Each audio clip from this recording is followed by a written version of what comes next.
Just a heads up before we begin, this episode contains references to ghosts, demons, and a grisly mass murder. Listen with care. It's November, 1974. A dog is howling somewhere in the neighborhood. A man makes a 911 call to the Suffolk County Police Department. Something's gone horribly wrong in Amityville. The man is panicked. He sounds like he's seen a ghost.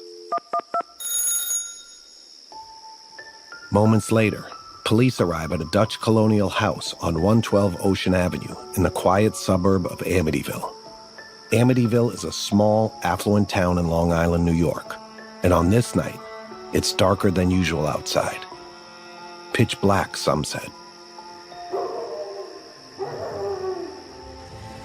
It's still inside the house. 6 members of a suburban New York family have been found shot to death in their beds. It appears that all of them were murdered while asleep. Police investigating the case say they have no suspect, no weapon, and no leads. There's one major question about this crime which still hasn't been answered, the question of motive. And then we found out it was a DeFeo family. The father, the mother. Dawn was 18. Allison was 13. Mark was 11. And John, the youngest one, was 9. His whole life was taken away. The victims have been identified as members of the DeFeo family. Rick Osuna is an author. He wrote a book called The Night the DeFeos Died. You had a drove of uniformed police and detectives going through the house, taking pictures, and so forth. They walked through the house, checking each bedroom one by one, going up the red carpeted stairs past family portraits on the wall, an increasingly nightmarish scene unfolding with each step. This is retired Amityville Police Chief Kenneth Greguski. And I found Mr. DeFeo Sr. and Mrs. DeFeo laying in bed with gunshot wounds to the back. In the northeast bedroom, the police find 2 young boys dead, lying in separate beds on top of matching olive green and mustard yellow plaid blankets. Chief Greguski keeps searching. Then I checked the southeast bedroom, and I found a young girl with a gunshot wound to the rear of her neck and head area. I proceeded to the 3rd floor of the house, and on the east side bedroom on the 3rd floor, I found another young lady with a gunshot wound to the head. Sisters, 5 years apart in age, also dead. They were found in rooms decorated with soft pink accents and yellow flowered wallpaper. Laura DiDio was a journalist in the region at the time. But the girls, their murders were particularly gruesome because they got it in the neck and the face. The blood and the brain matter and other bodily matter was all over the beds, the walls, etc. Here's Rick Osuna again, and Chief Greguski. This was a multiple murder, 6 bodies, 6 victims. I had never seen anything this gruesome. I couldn't sleep for months. An unspeakable act. An entire family, it seemed, gone. An entire family, that is, except for one. The person who told police he found the family dead? Ron DeFeo Jr., the firstborn son of Louise and Ron DeFeo Sr. Ron Jr. had been trying to reach his family that day, to no avail. Something was wrong at home. So that night, around 6:30 or so, Ron Jr. went to the house on Ocean Avenue. And he went home, had to break a window to get in because he had forgotten his house key. He came in and he went right to his parents' room. It was like a nightmare. I'm looking at my mother and father dead, my sister. I said, my God, I got scared. I ran out of the house. Ron Jr. jumped into his car and raced down the street to Henry's Bar, a little tavern at the corner of Merrick Road and Ocean Avenue. Drove very fast down the street to Henry's Bar. It was a block and a half away. There, he found some of his friends and called for help. He got out, ran right into the bar, and told everyone that his parents had been shot. And him and his best friend drove quickly back to the house, raced back to the house in his Buick. Ron Jr. and the crowded Henrys sped back to 112 Ocean Avenue. Ron Jr. stood outside while his friend called 911.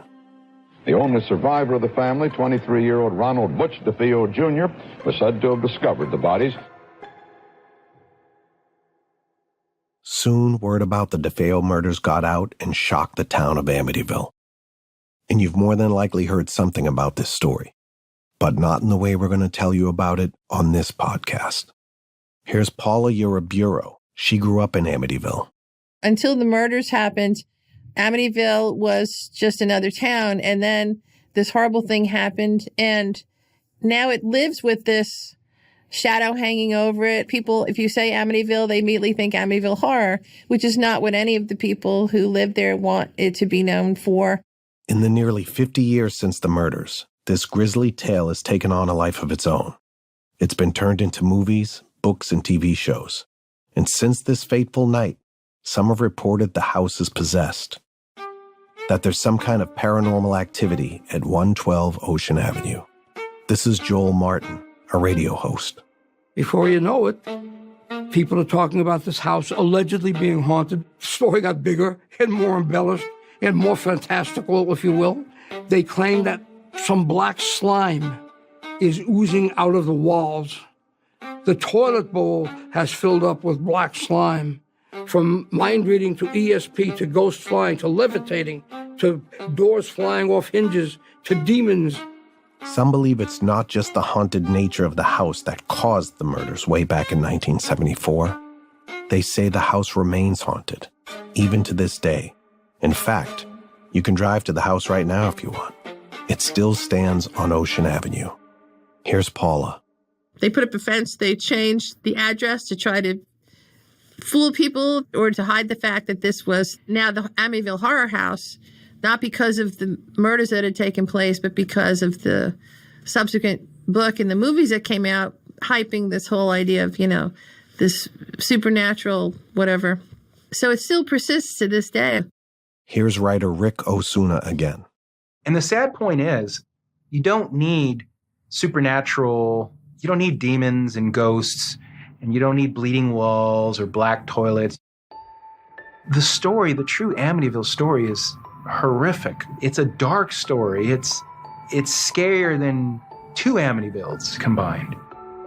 What really happened that fateful night?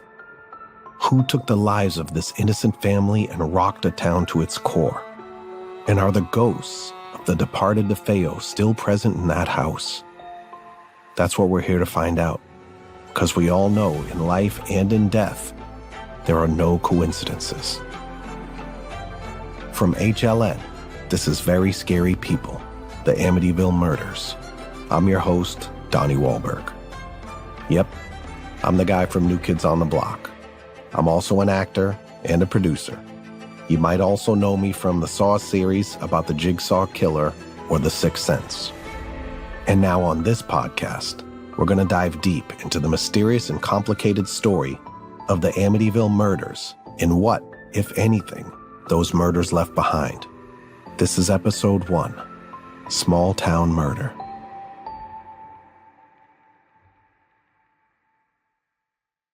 My name is Joel Martin, Joel Martin, and what I do for a living. My mother says not much. My resume says broadcasting, talk show host on radio and TV. Joel Martin's not just any radio and TV host. He had a show at WBAB about ghosts, death, and the paranormal.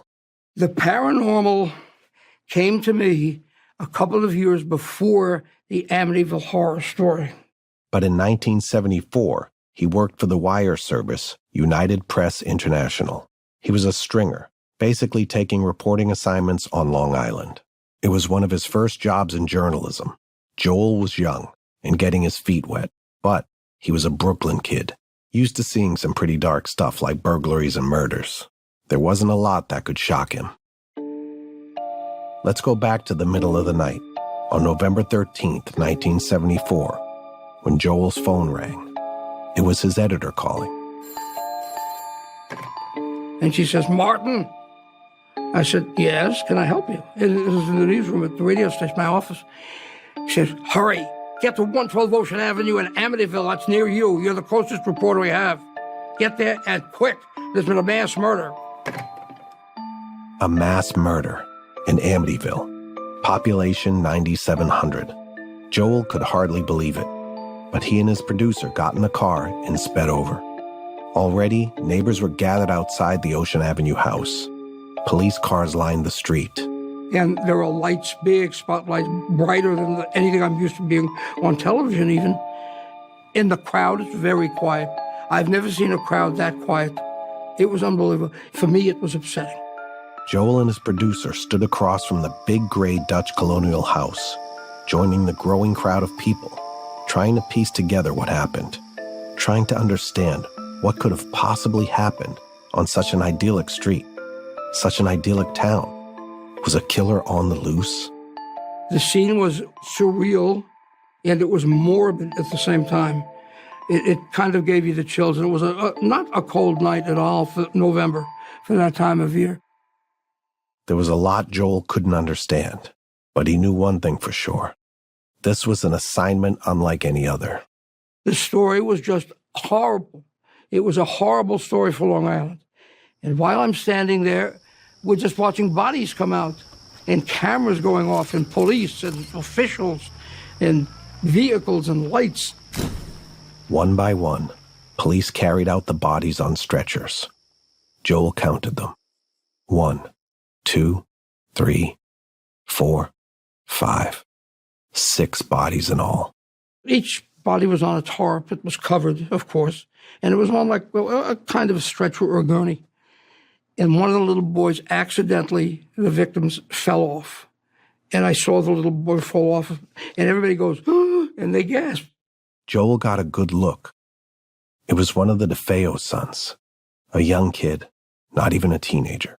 And I looked at him, and I'm looking to see it. I can see the gunshot wound. You could see it in his head. Somehow, Joel snuck around to the side of the house and peered inside. A flurry of police officers. He needed answers. So with his tape recorder in hand, Joel went from neighbor to neighbor looking for a lead. And they point me to a house just nearby, and the lady, an elderly woman was living there, and she heard the DeFeos, that's the family who was murdered, she heard their dog. The dog, she said, was howling in the middle of the night. Joel took fastidious notes. Oh, crying like that. And I asked her, what time? She said, sometime around 3 in the morning because I was up or it woke me up or whatever. And she says, between 3 and 3:30, I hear it barking. And then Joel found a crowd of young neighborhood boys to talk to. He asked them about Ron Jr. I said, what happened to the sole surviving son? The teenagers responded without any hesitation. They said, he's a blank nut. He's a bully. He smokes, he drinks, and they don't mean tobacco, marijuana. And he does all kinds of drugs, and he gets crazy, and he's got a horrible temper, and the kids are scared of him. The kids were confident. Something was definitely up with Ron DeFeo Jr. Joel did more reporting, then called it a night and headed home. At the door, he was greeted by his new pet kitten. And she was so cute, and I petted her. I petted her about 3 times, I think. I just pet like that. And all of a sudden she looks at me and goes, ah! She makes a little noise like this, ah! Her head goes over, and she died in my hands. To Joel, the death of his new kitten, the same night as the DeFeo massacre, seemed like a very bad omen. I don't know, but I hope it was a coincidence. It was strange. Like I said, the way I see it, there are no coincidences.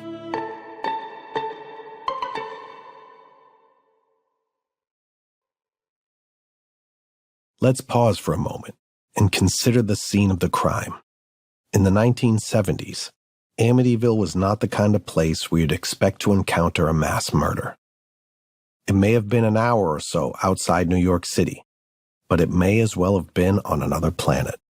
This is Daniel Jennis. He's a writer, a colorful character who wore fedoras and suspenders. As a bright, blue-eyed young boy, Daniel grew up visiting Amityville frequently. When I was young, I used to spend my summers in Amityville, Long Island. Amitos in Latin means happy. It's a happy place. Amityville back then was a bucolic small town. An old town with a congenial feeling to it, some said. A little coastal pocket of Long Island, replete with old wood-frame seaside houses and a gazebo in the center of town. Here's resident Paula Uraburo again. Where they have, 4th of July celebrations and Halloween and Christmas with carols. And it is a quintessential sort of, almost I would say, 19th century vibe American town. Amityville, even now, is in so many ways a bedroom community. Middle to upper class folks live there, commuting into the city for work. Prior to 1974, murders like this one were practically unheard of in the town. So the deaths of the DeFeos changed everything. Rick Osuna again. It definitely broke the sleepiness of Amityville, something you just would never imagine in that quaint town. The morning after the DeFeos were killed, Paula remembers getting ready to go to school. She was 17 years old and attending an all-girls Catholic school called the Academy of St. Joseph on Long Island. It seemed like a normal morning until she came down to the kitchen where her parents were reading the morning papers. My parents used to get the Daily News and the Long Island Press, and my mother she said, the DeFeo family was murdered. And I said, I said, what? What are you talking about? She said, look. And I looked at the headline from the night before, and then you see the pictures of the family, the pictures they could get a hold of in that short amount of time, and the pictures of the house with the crime tape around it. Paula knew that house. She'd been there for so many sleepovers and pool parties, got to know the family. In an instant, the DeFeos were gone. The parents, Ron Sr. and Louise, and 4 of their kids, Dawn, Allison, Mark, and John Matthew. Paula could hardly grasp the impact. This wasn't just a headline. She knew these people. Paula had hung out in the Ocean Avenue home with Dawn in her room. When it's somebody that you know and somebody that had their whole life ahead of them and somebody who seemed like such a really terrific person, and I just felt so, first it was shock, and then I felt so sad. The enormity of it, the notion of 6 people being killed was enough to sort of be overwhelming. There at the kitchen table, staring at the newspaper, Paula felt something in her shift. You suddenly have this sense of your own mortality. You feel like, well, I guess I could die then. You think you're invincible, but that's not the case. And that was that overwhelming feeling I had that morning. And it was just so sad. It was a shock to the system, to the entire ecosystem of the town and the community that made Amityville, Amityville. I think everybody who went through this, in some ways, everything that we felt, you could say the town felt. On the one hand, there was no awareness that young people might be experiencing something profound. And the older generation wanted to just get over it. They didn't want the bad publicity. They wanted to disassociate themselves from it. So it just kind of lingered. It still does. In 1974, Laura DiDio was a producer for the TV station WNEWNY when the murders took place. So that was huge news. And it was covered by every media outlet on the island and also in the city. So all the television stations, in fact, in the tri-state area, it was front page news, on the Daily News, the New York Times, etc. And after the murders, in the weeks that followed, Laura said the house was swarming with people, outside on the lawn and across the street.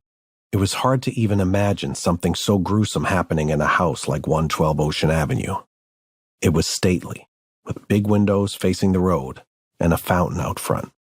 But also, it was kind of fancy. 3 stories, 5 bedrooms, and a huge basement. You saw this beautiful house in such a wonderful setting. You've got a 3-story Dutch colonial.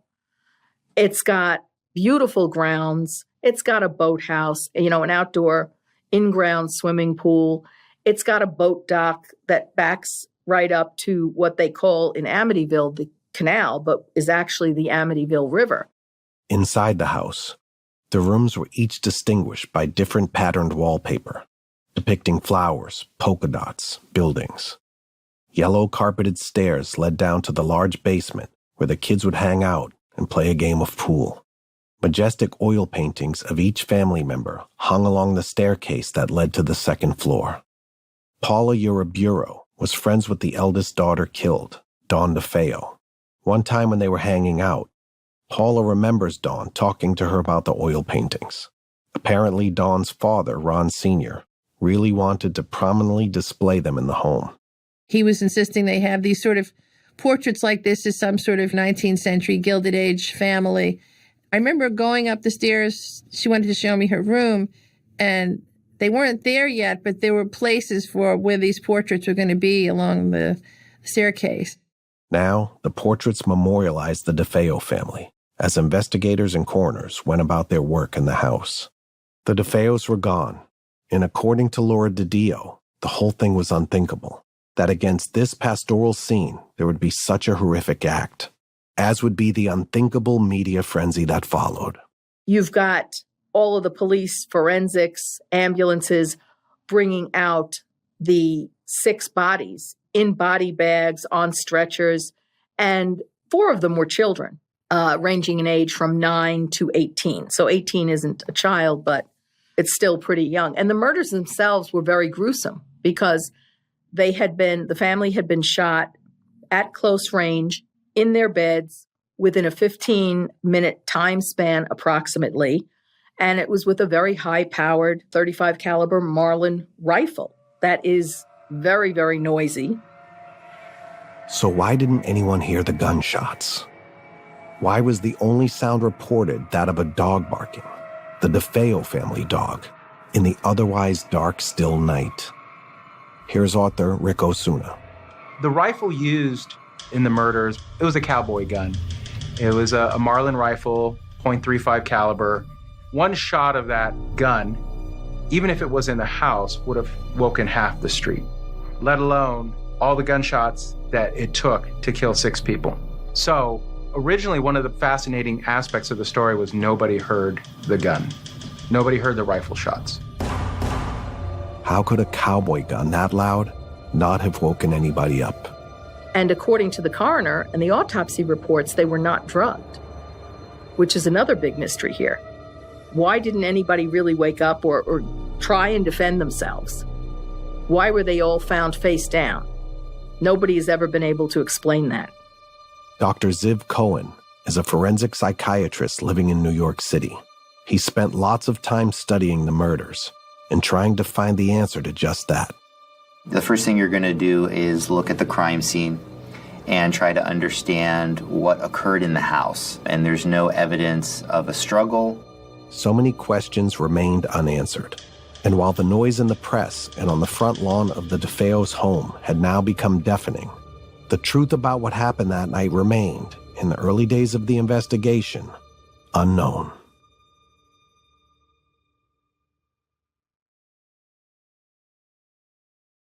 In the days that followed the mass murder, police detectives scoured the town, examining evidence, looking for answers, suspects. A web of conspiracy, lies, and secrets would soon be woven in and around the Ocean Avenue house. It would invite all kinds of theories about the murders in a haunted house that still persists today.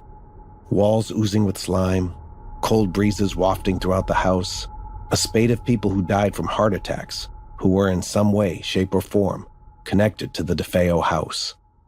Here's radio host Joel Martin. Now, I know it's all a coincidence. People are always dying of heart attacks. But when you do the statistical probabilities of so many people dying around that story, it's pretty scary. There are many more than that. People would come to know Amityville as a home to a haunted house with a dark past. But in the early days of the investigation, no one thought of the house as being haunted. And no one knew who killed the DeFeos on November 13th, 1974, or why. Ron Jr. survived. So how did he get so lucky? How does anyone get so lucky? These questions still keep Joel Martin up at night. Everything is supposed to be a coincidence, but sometimes you really wonder, and this confluence of things that come together. How's that possible? And we don't know. The answer is we just don't know. Or do we? Previously on Very Scary People. On November 13th, 1974, a mass murder shook the sleepy Long Island town of Amityville, New York. That night, 6 members of the same family were killed methodically, one by one, execution style. Only the oldest son, Ron DeFeo Jr., was spared, who told police he discovered the rest of his family slain at home in their beds. The DeFeo murders made headlines everywhere. In Amityville, police pored over evidence, trying to piece together clues. Who killed every single member of this family but one? And why? It was one of Long Island's most chilling crimes. 6 members of the DeFeo family shot to death in their Amityville home. They say there was no sign of robbery or struggle at the Amityville, Long Island home. Killed were auto dealer Ronald DeFeo, his wife, and 4 of their children. People we talked to seemed to feel that whatever was the motive for this crime, it had something to do with the family. On November 18th, 5 days after the murders, residents grieved the loss of the family at St. Martin's of Tours, a Roman Catholic church in the heart of Amityville. Laura DiDio was a television journalist in New York at the time of the murders. Because of the notoriety and the publicity surrounding the case, where you had the news media there, you were having the funeral mass for 6 members of the DeFeo family, and the church was packed to overflowing. Paula Uriburo was at the funeral that day. She was one of Don DeFeo's friends. Dawn, remember, was the oldest daughter in the family. There was no sound except for the organ. It was very weird. It was very quiet. Suddenly, they wheel in not 1, not 2, but 6 coffins. Anthony Gangitano played football with the middle son, Mark DeFeo. I just remember all 6 coffins just in the front of the altar, and it was just the most terrible thing you'll ever see in your life. I mean, it was terrible. You know, you're just in shock. I actually went outside for a little while and sat outside. It was overwhelming. St. Martin of Tours, where the funeral took place, was founded in 1897. Nowadays, it's surrounded by greenery, and when you walk through the church's tall white double doors, the walls are lined with red, yellow, and green mosaics that depict biblical scenes. Light streams in through colorful stained glass and from the intricate chandeliers. But that autumn day in 1974, 6 coffins were lined up in the middle of the church aisle. The funeral took place right across the street from the Catholic elementary school in Amityville, where the youngest DeFeo kids went to school. Here's Laura. The nuns decided not to let the classmates of the DeFeo children attend the funeral services for a number of reasons. Number one, it was crowded, but they didn't want the kids to be, exposed to that. I mean, I guess it was K through 8th grade. And that's sort of sad when you think about it. Certainly they didn't want the school children to be exposed or be questioned by the news media or anything like that, or they felt it would be upsetting. But it was still sad that those kids, the DeFeo kids' classmates, were not able to attend the funeral. This was the first time a lot of the older kids were exposed to such a violent and tragic loss of life. Here's Paula again. People's grandparents died, or, people in the family you weren't necessarily close to as a kid. But when you were, a junior in high school, a sophomore in high school, and somebody your age dies, it has such an impact on you psychologically. You suddenly have this sense of your own mortality. You feel like, well, I guess I could die. Something like this was so unprecedented and so shocking, there was almost a numbness, which made going to the funeral seem like there was hardly an alternative. Yeah, there was no sense of that you might be feeling grief or shock. Any of the feelings that you would normally have, there was none of that. I was like, we'll go to school, And then it was a question of, well, if you want to go to the funeral, okay. And that was the extent of the conversation. In the years since the murders, memory has smudged the sharp details of that day. But there are still a few things Paula remembers about her late friend's funeral. The girl next to me felt like she was going to faint. I said, "Are you hot? Are you hot?" And she said, "No, I just feel sick." And I kind of had that feeling too, because I remember thinking that the coffins of the 3 younger children were white. I don't know that that was even true, but that was my memory of it.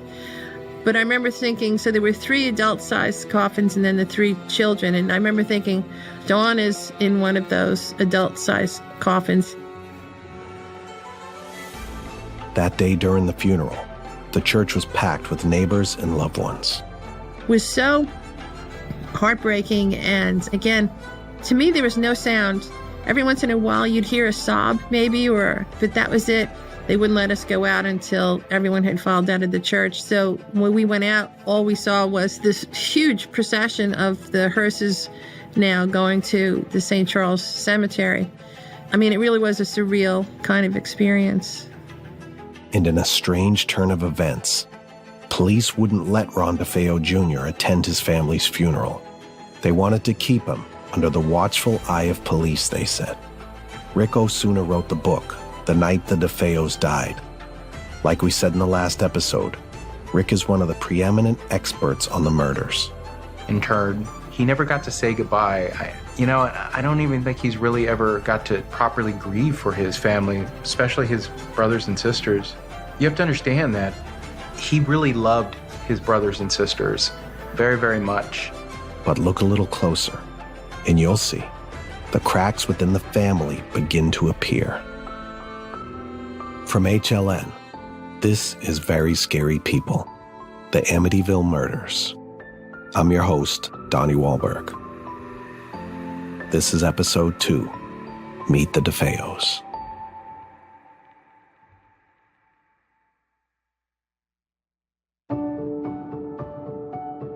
Before the DeFeos became a family, Ron Sr. and Louise Brigante were just 2 young kids living in Brooklyn. Ron Sr. was tall, slender, and handsome. Louise was a natural beauty who wanted to pursue a career in modeling. I've been told by the family and friends that, Louise at one time was even dating Mel Torme. Mel Torme, that wildly successful big band jazz singer. He composed probably one of the most famous Christmas songs to date. Like chestnuts roasting on an open fire. I happen to know this because New Kids on the Block did a cover of it. It's actually called The Christmas Song. She had the pick of a litter. She was a beautiful woman and young girl. Louise and her parents, the Brigantes, were tight. But much to their dismay, it wasn't Mel she chose to stay in a relationship with. Louise fell in love with a man nicknamed Big Ronnie. The Brigantes weren't crazy about him. But when you're young and in love, it all happens so fast. When Big Ronnie, Ronald DeFeo Sr., met Louise, it seemed like they had fallen in love pretty quick. And Louise's parents, the Brigantes, were not a fan of Big Ronnie. He was crude, obnoxious, a braggart. They didn't really see Louise with him. Still, Louise and Big Ronnie went ahead with their relationship, and they got married to each other in 1951. At first, Louise's parents completely cut her off, basically disowned her. But they wouldn't be out of the picture for long. Just a few months after the wedding, Michael and Angela Brigante came back into Big Ronnie and Louise's lives, just in time to welcome their first grandson, Ron Jr., to the family in September 1951. The Brigantes loved Louise very, very much, and they wanted to make sure she was provided for. So they actually bought the house in Amityville for the DeFeos. They continued to buy furniture and so forth. After Ron Jr. was born, 4 more children followed. Louise and Big Ronnie seemed to be a happily married couple. Big Ronnie had a soft smile and thick brown hair, and his wife Louise had high cheekbones and big auburn hair. In the life-size oil paintings that hung along the Ocean Avenue house staircase, Louise is wearing a delicate red long-sleeve dress and pearls around her neck. Friends said Louise was a loyal wife and a committed mother. She cooked a lot of Italian food and loved to take her kids to museums in New York City. In family photos, the DeFeo kids looked alike, all of them with dark hair and wide, searching brown eyes. You had Don DeFeo, Allison DeFeo, you had Mark DeFeo, and then you had John Matthew DeFeo. So it was a big family. In 1974, Dawn was 18, 5 years younger than her big brother Ron, a.k.a. Ronnie or Butch. Dawn was outgoing, well-liked, and had plans to go to secretarial school after high school. Dawn looked up to Butch, and actually Butch looked up to Dawn. Butch told the children, his younger brothers and sisters, that they should take after Dawn's example. She was going to school, whereas Butch had not finished school. Here's Paula again. We first connected on CYO softball. We were in the softball league together. And she seemed like such a genuine person she always had this, nice smile. She was always friendly. Even though Dawn was older, and by teenage rules, hipper, she didn't make Paula feel less cool. There were other girls who, because they were older than you by a year, they didn't really want to associate with you. But she was never like that. We were just 13, 14-year-olds having slumber parties and pool parties. I mean, there was nothing out of the norm. Younger kids in the neighborhood knew Allison, Mark, and John Matthew DeFeo from grade school. Allison was 13, barely a teenager when she was killed. So Allison DeFeo was, if you had to say it, Butch DeFeo's favorite sibling. She was very petite, very neat and organized, and she loved puzzles. She loved riding in Butch's boat. Then came Mark, who was 11 then, and recovering from a football injury. John Matthew was the youngest DeFeo. Butch DeFeo was very close to his brothers. He loved them. Little John, Matt, he was 9 when he died, and he was just your typical 9-year-old boy, loved playing with their dog, Shaggy, and he was just a sweet kid.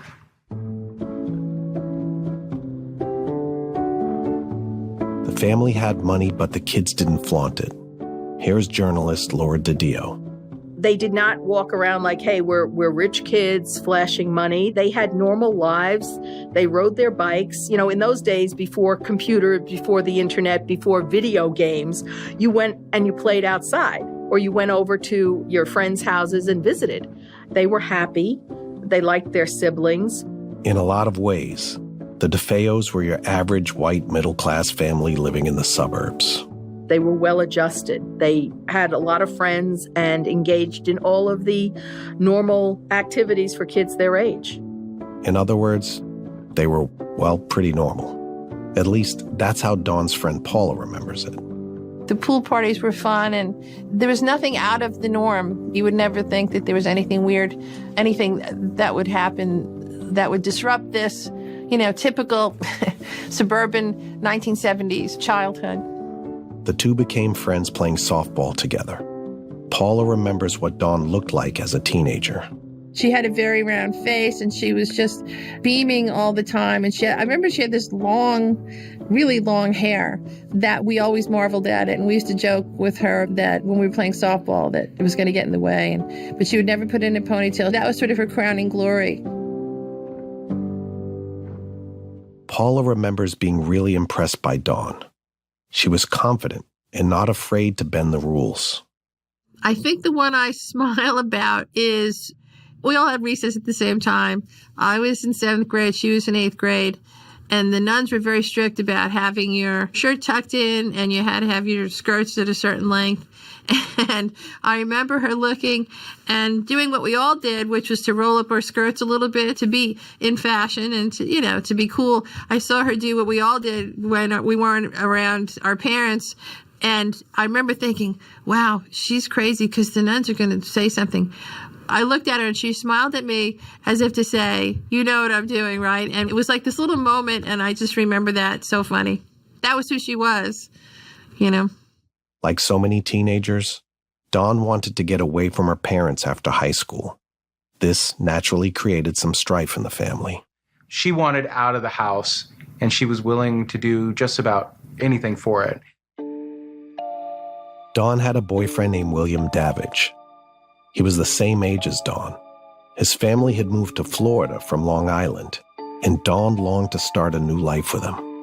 Dawn was trying to get to Florida to be with him, and he said that she would have done just about anything to get out of that house, including riding with the devil all the way to Florida, if that is what it would took.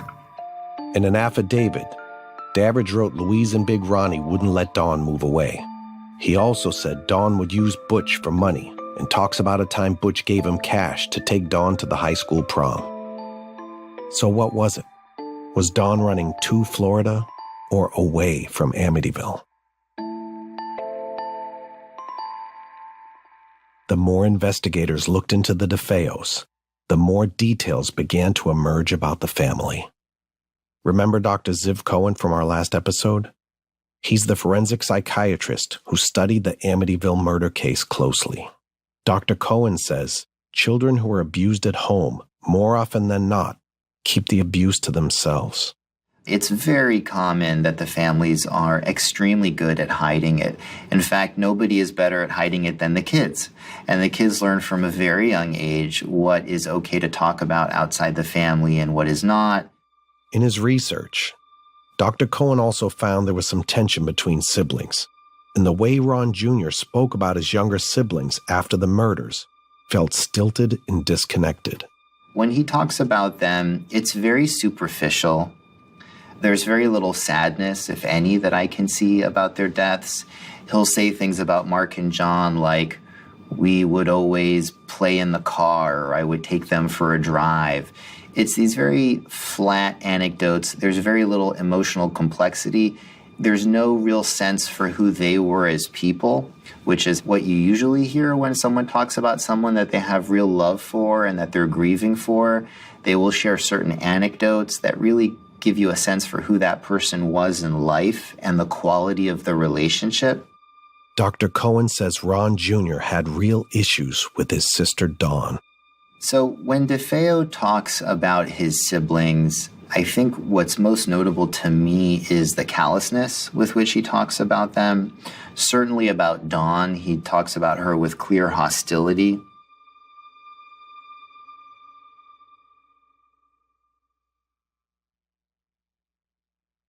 At the center of the DeFeo family was the patriarch, Big Ronnie.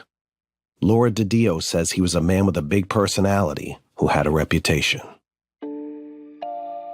In trying to describe to today's audience what Big Ronnie Sr. was like, is an Archie Bunker on steroids type character. So he was of his time. He was Italian. He was chauvinistic. He had a temper. Here's Joel Martin, one of the first reporters at the scene of the murders back in 1974. People did not like Ronnie. I'm sorry to say. I don't want to put him down, and I don't want to criticize him despite all the terrible things they say he's done. It's not my place necessarily, but the family itself has a reputation from some of the neighbors who I've spoken to of having a lot of problems. And this is the problem. The problem is that they don't get along sometimes. Neighbors whom Joel talked to that night remember there was a lot of fighting at the Ocean Avenue house, and it got pretty loud. Ronnie and his father fight. The wife and the husband sometimes don't get along, and they argue. And so there's dissension and there's conflict within the DeFeo family. It's not the happiest place you want to be. Far from it. It was just not very good. And this is the neighborhood's reputation or thoughts about the family and the house. At those summertime pool parties, Paula Uraburo remembers hanging out with all the DeFeo kids and their mom, Louise. Big Ronnie was usually absent, but the moment he showed up, you couldn't miss it. Her father was controlling the barbecue outside and shouting orders to whomever. He was a big presence. He had a big personality. There were some fathers that didn't make an impression on you. And in this case, the impression that he made was simply that, I don't want to say the term bully. You were a little afraid of him. He was a little scary because his voice was a little loud. Paula felt similar vibes from Ron Jr., but there was something a little off about him too. And not just in a weird, he's my friend's older brother type of way. He just was this loner, and was really kind of not attached to the whole social aspect of the family. Back to that family violence we alluded to earlier. Journalist Laura DiDio says Big Ronnie allegedly had a history of getting physical with his wife. There are stories about how Louise was coming up from the basement, because in those days many people had their laundry room in the basement, and she was carrying a wash basket full of clothes, and he slapped her and she went down the basement stairs. So there was some of that, and there was that mentality probably among chauvinists that, hey, women had to know their place and keep to it. Gloria Gangitano witnessed Ron's strong personality firsthand on a couple's trip. She was friends with Louise. Well, we did go to Montreal, to Canada, with Ronnie and Louise and my husband and myself. We went for a few days, and that was quite an experience. He was a strange guy, Mr. DeFeo. He kind of wanted to be in control of Louise and me. We went to a church, and the priest was taking us on a tour, and we were like, reacting, wow, I can't believe it, I can't believe it. And he got insulted because he said, I told you all about this already, and you sound like you never heard it before. So he wanted a following, that everyone should just listen to him and do what he says and agree with him. He kind of thought that he was in charge of everything. So it was kind of an interesting weekend. I was glad I got home. Rick Osuna had a theory about where Big Ronnie's abusive behavior came from. I think that was to compensate for him living in the shadow of his father-in-law. Without his father-in-law, he wouldn't have a job, he wouldn't have a house. His father-in-law even paid for the expensive family portraits that Big Ronnie wanted. So Big Ronnie compensated by being big and loud and, beating his family. We'll get to know Big Ronnie's father-in-law, Michael Brigante, soon. But first, let's spend some time getting to know the only DeFeo who survived that night, Ron DeFeo Jr. I'm Ronald Butch DeFeo. According to Ron Jr., his father's abusive and controlling tendencies were on full display at home. We were all like animals, like a dog on a leash, everybody in that house. Nobody could be free.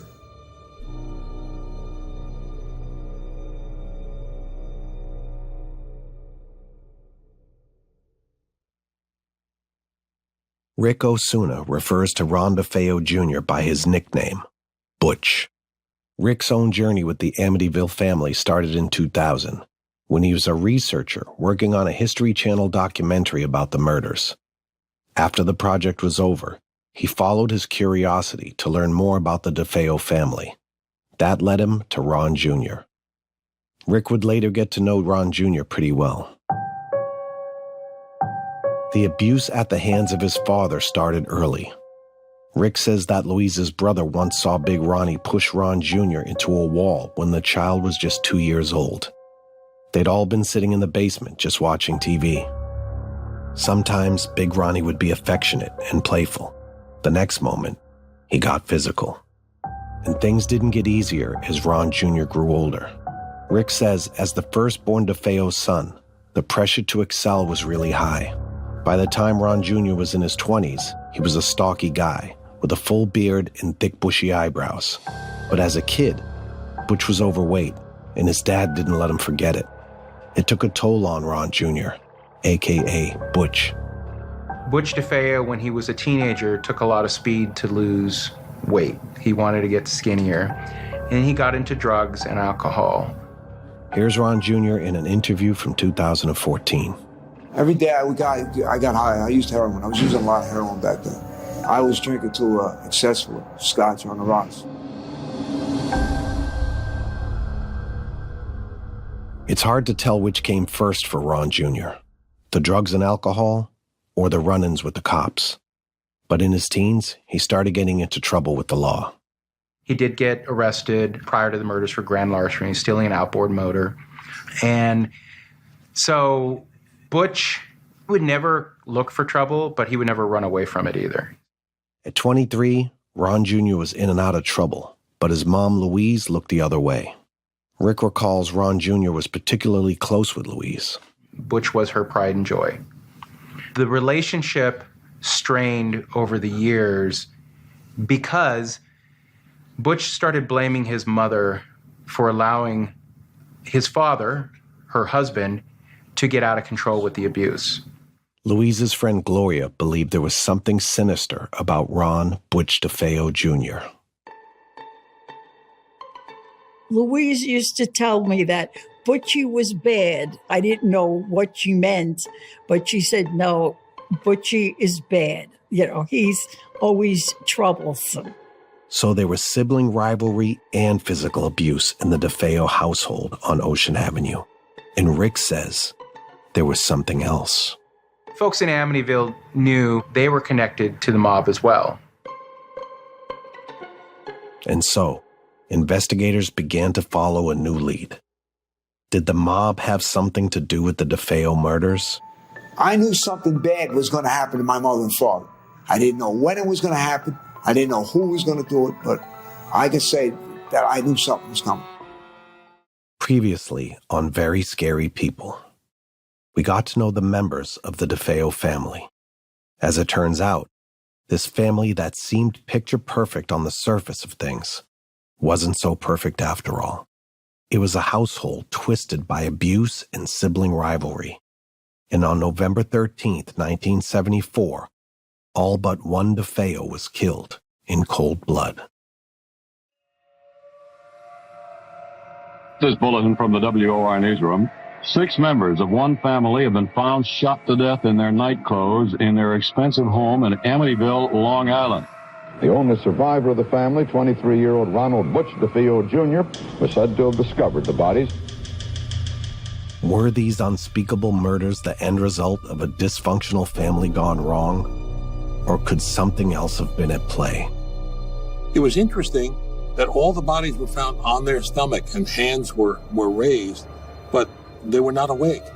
And one of the strangest phenomena is that all these murders transpired over a 15-minute period. That's Marvin Scott. He reported on the murders for WNEW-TV in New York, and later for WPIX. What was the motive? Why were 6 DeFeos shot and killed in their beds, back-to-back, execution style? And the why was the biggest piece of the puzzle that Amityville investigators were trying to solve. Right after the DeFeos were killed, the police got wild tips, like they were murdered as part of some botched burglary attempt. The cops also ran through scenarios in which different members of the DeFeo family had been the masterminds behind the shootings. But that still left the question of motive. Would abuse in the home and sibling rivalry move a DeFeo to kill? The police weren't sold. If family members had turned on each other, or a burglar was looting the Ocean Avenue house, wouldn't at least one of the DeFeos have woken up as the shooting was happening, put up a fight, called the cops, run out of the house? Remember Joel Martin? He was one of the first reporters at the scene of the crime. Joel says the rumors about motive and possible suspects just kept swirling around the case. Of course, there were mysteries about that, too, because they're all found in a certain position laying down. Here's journalist Laura DiDio. And according to the coroner and the autopsy reports, they were not drugged, which is another big mystery here. Why didn't anybody really wake up or try and defend themselves? And why didn't any of the neighbors hear? Why were they all found face down? Nobody has ever been able to explain that. In episode 1, we told you no one heard the loud gunshots that night on November 13th, 1974. What if I told you someone did hear the shots, but they were too scared to speak up? They didn't want to involve themselves. But there's hands down, no question, that more and more people have heard those gunshots during that evening. That's author Rick Osuna. Folks in Amityville knew they were connected to the mob. You heard right. He said the DeFeos were connected to the mob, the mafia, organized crime. And when the police found out about this very crucial detail, it changed the shape of their investigation entirely. From HLN, this is Very Scary People, the Amityville Murders. I'm your host, Donnie Wahlberg. This is episode 3, Mob Ties.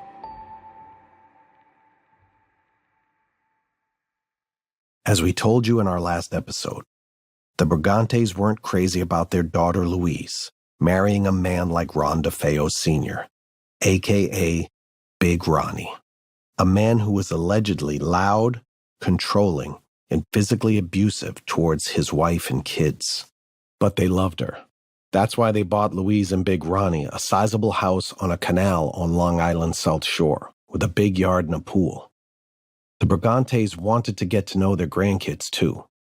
So Louise's father, Michael Brigante, a businessman who owned a car dealership in Brooklyn, made an effort to keep things civil. Here's journalist Laura DiDio. I think it was probably like any father-in-law and son-in-law. You know, they probably didn't hate each other, but they tolerated one another for the sake of Louise and 5 kids. When it came to marriage, the DeFeos were, in many ways, a traditional Italian-American Catholic family. And, of course, in those days, there was still a stigma attached to divorce. So, and especially if you're Catholic. So it's something that you stick with it. You just don't go out and get a divorce. And certainly Big Ronnie Sr. wasn't going to do a lot to really provoke his father-in-law, who was considered a very imposing, indomitable, strong-willed person in his own right, who, again, was reputed to know a lot of people and have a lot of connections. Connections Michael Brigante had to organized crime, the mob. And those connections extended to his son-in-law, Big Ronnie, says Don DeFeo's friend, Paula Uraburo. I mean, there was rumors that, her father was in the mafia. Like, that was the thing. And because he had a lot of money and he owned big cars and things, and I think they owned a car dealership. Big Ronnie had a penchant for showing off, not just within his own house, but out in town, too. Author Rick Osuna says the mafia thing wasn't really a secret. Big Ronnie would frequently talk up the association. Folks in Amityville knew from the bragging from the father that there was mob connections. So people did talk about, hey, this could have been a mob hit. And while those rumors for a long time were just rumors, investigators soon began to look into whether the association with the mob had something to do with why and how the DeFeos were murdered that dark November 13th night. It seemed as good a theory as any.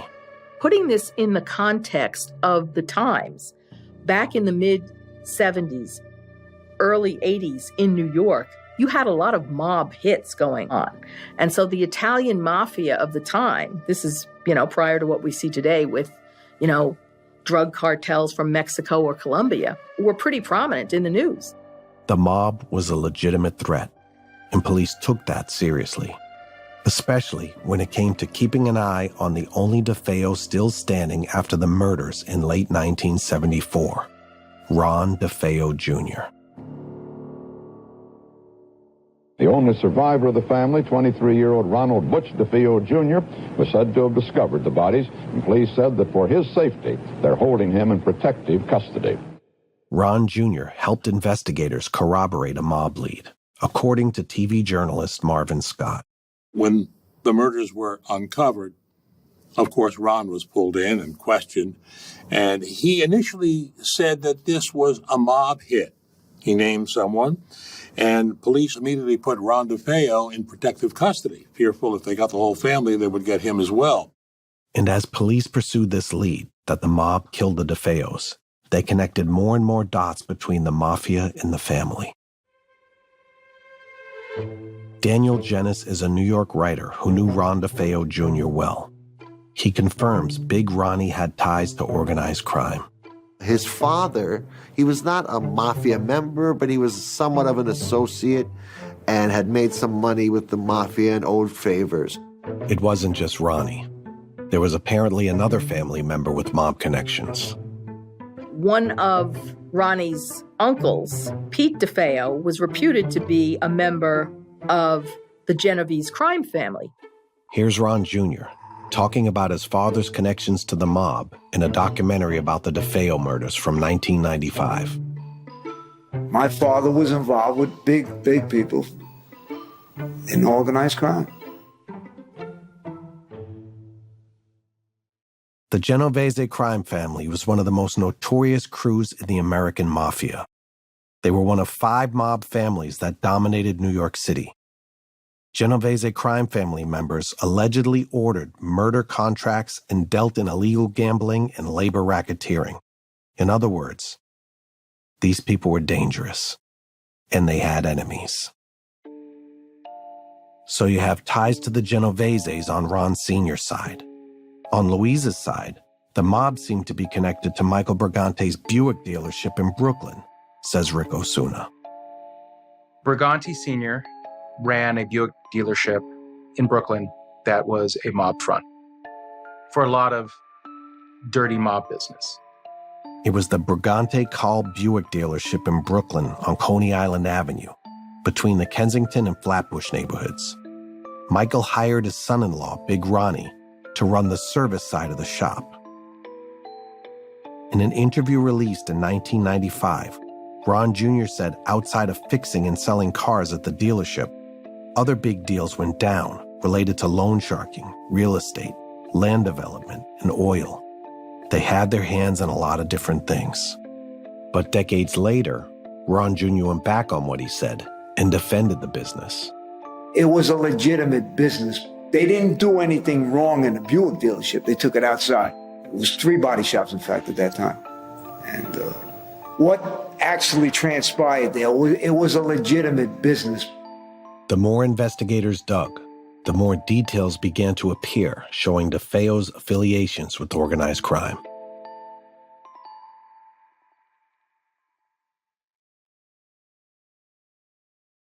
In November 1974, things weren't looking so good for the family business. The feds knew Brigante and DeFeo were doing something more than selling cars at the Buick dealership in Brooklyn, according to Laura DiDio. There had been some secret tape recordings, authorized wiretaps, with other investigations that involved things that might have been going on at the Buick dealership. In 1970, the Nixon administration passed the Racketeering Influenced and Corrupt Organization Act, known by its acronym, RICO, essentially to prosecute the mafia and other people engaged with organized crime. Because of this law, the government could go after the top leadership in crime families, plus hitmen and capos, not just individuals for individual crimes, and it became a very real threat to mafia families. All to say, teams of federal prosecutors were looking to indict anyone with mob connections they could, and it sounds like they might have been onto something at the Buick dealership, which would have been a big problem for Brigante. And that was one of the things that we saw because they found out about a separate investigation by the RICO squad, the racket boys, if you will, in Brooklyn that involved the Brigante Buick dealership. Rick Osuna says there was a rumor going around that Ron, Big Ronnie DeFeo Sr., was skimming money from the dealership. Also, a big problem for the family. November of 74, fall of 74, things were really going bad for Big Ronnie. Brigante was thinking very heavily of closing the dealership. He also embezzled money from the mob.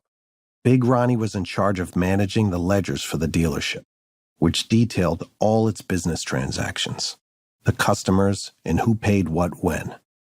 Rick Osuna says he'd often take those books home and cook them up for the dealership, basically fabricating them to cover up the mob activity. But Rick remembers there was something else going on with Big Ronnie. Something strange. Big Ronnie had a sickness. Besides him abusing, being violent with his family, which is a sickness unto itself, He really had delusions, just unstable. I mean, at one point he thought he had ESP. ESP, extrasensory perception, a sixth sense. In other words, Big Ronnie thought he was receiving messages from the beyond. He would wake family up in the middle of the night, family who lived by the water, saying, "You have to evacuate, there's a tsunami coming. I feel it." A tsunami cresting over and destroying Long Island. Highly unlikely. But Big Ronnie truly felt it was coming. He said he was hearing messages, voices telling him to get up, take his family, and move. Then there were the religious visions. The DeFeo family went to church on Sundays, and the kids were enrolled in a Catholic school. But one day, religion began to take on even more of a role for Big Ronnie. Gloria Gangitano was friends with his wife, Louise. And all of a sudden, when he was in this church, he got this like a revelation. He was one with St. Joseph, and he was a changed man. Big Ronnie was so convinced this vision was real, he started corresponding with a priest in Montreal, Quebec, Canada. Rick says the priest was a con man, but Big Ronnie fell for his tricks. Apparently he had a vision, and the charlatan would milk Big Ronnie for money. And it would tell Big Ronnie, "You do have ESP," and it would feed into Big Ronnie's tendencies. Big Ronnie's religious revelations were also hurting the DeFeos' reputation on their block in Amityville.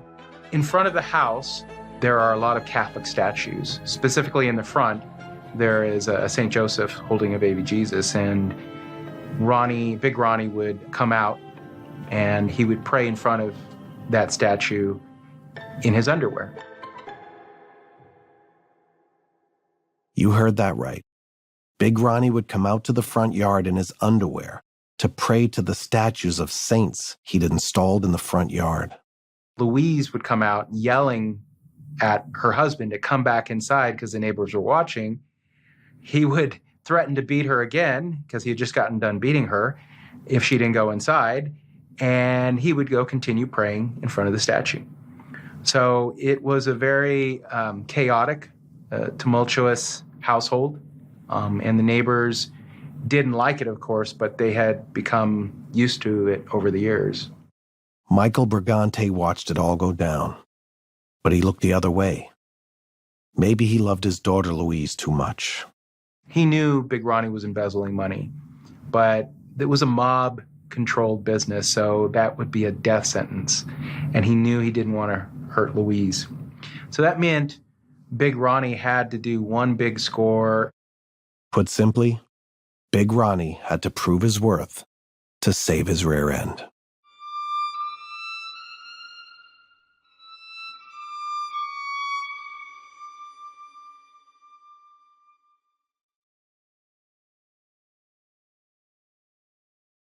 Ron Jr. also worked at the Buick dealership.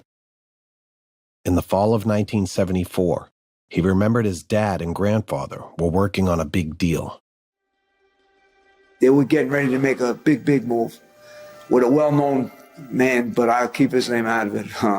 With a land development scheme. They weren't involved in drugs. They were involved in a lot of deals with oil. Back then, if you remember, back then there was an oil shortage, so the government said. They had their hands in a lot of different things. We don't know much more about that particular land development scheme that Ron Jr. was talking about, that was supposedly in the works in 1974. That deal never materialized. Maybe because the feds were onto them. But one thing we do know, right before the DeFeo family was murdered, thousands of dollars disappeared from the dealership's coffers in Brooklyn on Ron Jr.'s watch. Here's Laura DiDio. Weeks before the murders, $20,000 bank deposit that Ronald and one of the other employees was supposed to be making had suddenly disappeared.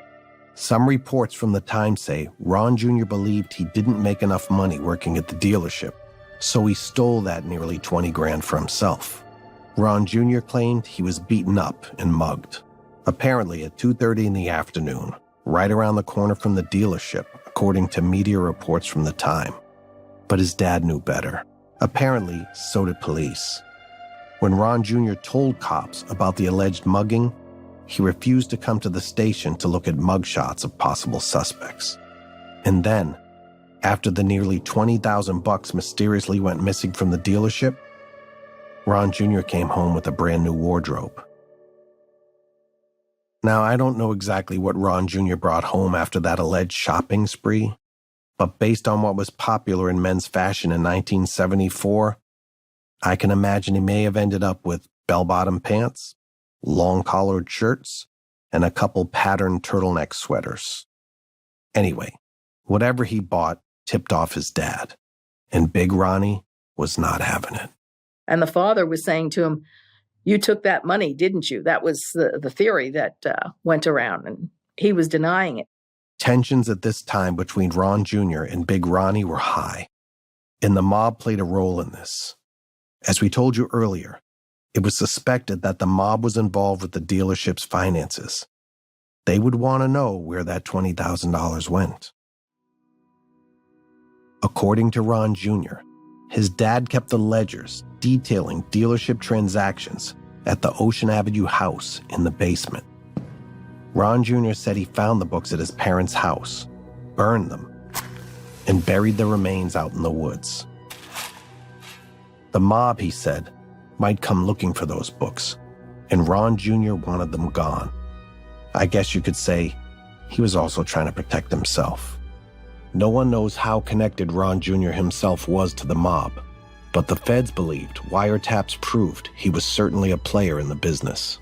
Ronnie Jr. was the subject of many of those conversations between Michael Briganti Sr., his grandfather, and his friends, associates, etc., who talked about very openly, "Oh my God, that kid," meaning Ronnie, "he could hang us all with what he knows." Whatever they told me to do, I did. And I was paid money for doing this. Did Ron Jr. know too much? What if he was the one who was supposed to be killed that night, but someone decided to unleash vengeance on his family instead? And if the mob was involved in the DeFeo killings, maybe that's why no one reported shotguns being fired that night. Here's Rick. So the whole idea of the victims not waking up or the neighbors not hearing it, it's humanly impossible. There's no way that could have happened. So when I was doing this research, I did interview a few of the neighbors, and they did admit to hearing the gunshots. But because it was a DeFeo household, they figured it was, par for the course. Someone else is going crazy. And I asked, well, why didn't you tell the police afterwards? It would have helped their investigation. But no one did. The killing of 6 people, that's a whole family. That's pretty severe. And given the, reputed organized crime ties the family had mentioned and people believed, people were scared to come forward. And it would further explain why, even in the close-knit community of Amityville, so few people were coming forward with information about the murders. The other question comes to mind is, all the abuse witnessed, all the knowing, the knowledge that what was going on in that household, those kids suffering and so forth. Someone could have come forward and gone to the police. And again, people were minding their own business. Different time, different age.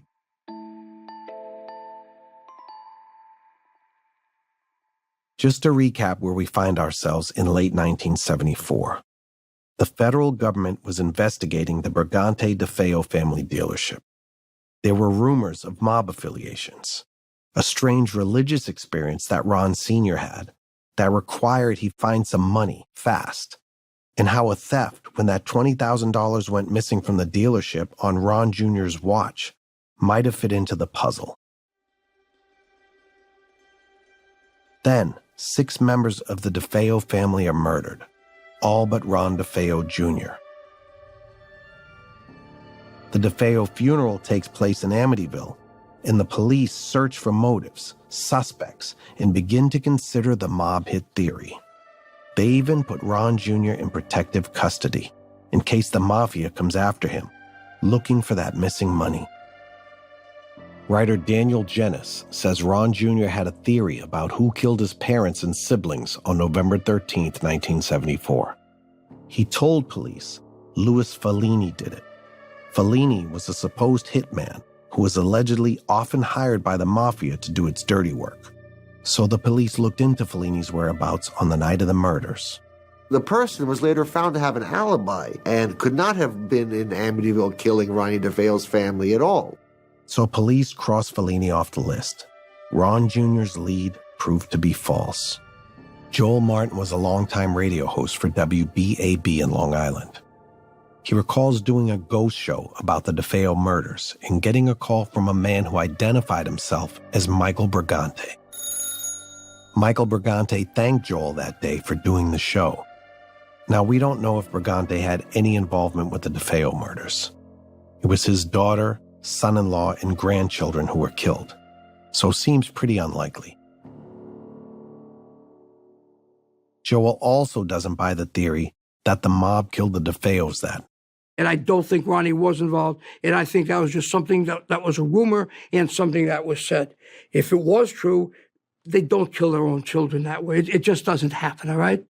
Rick Osuna agrees with Joel that the mafia wouldn't have sanctioned a crime that involved the murder of kids. Organized crime did not condone the execution of small children. So that would have been a cardinal sin for them.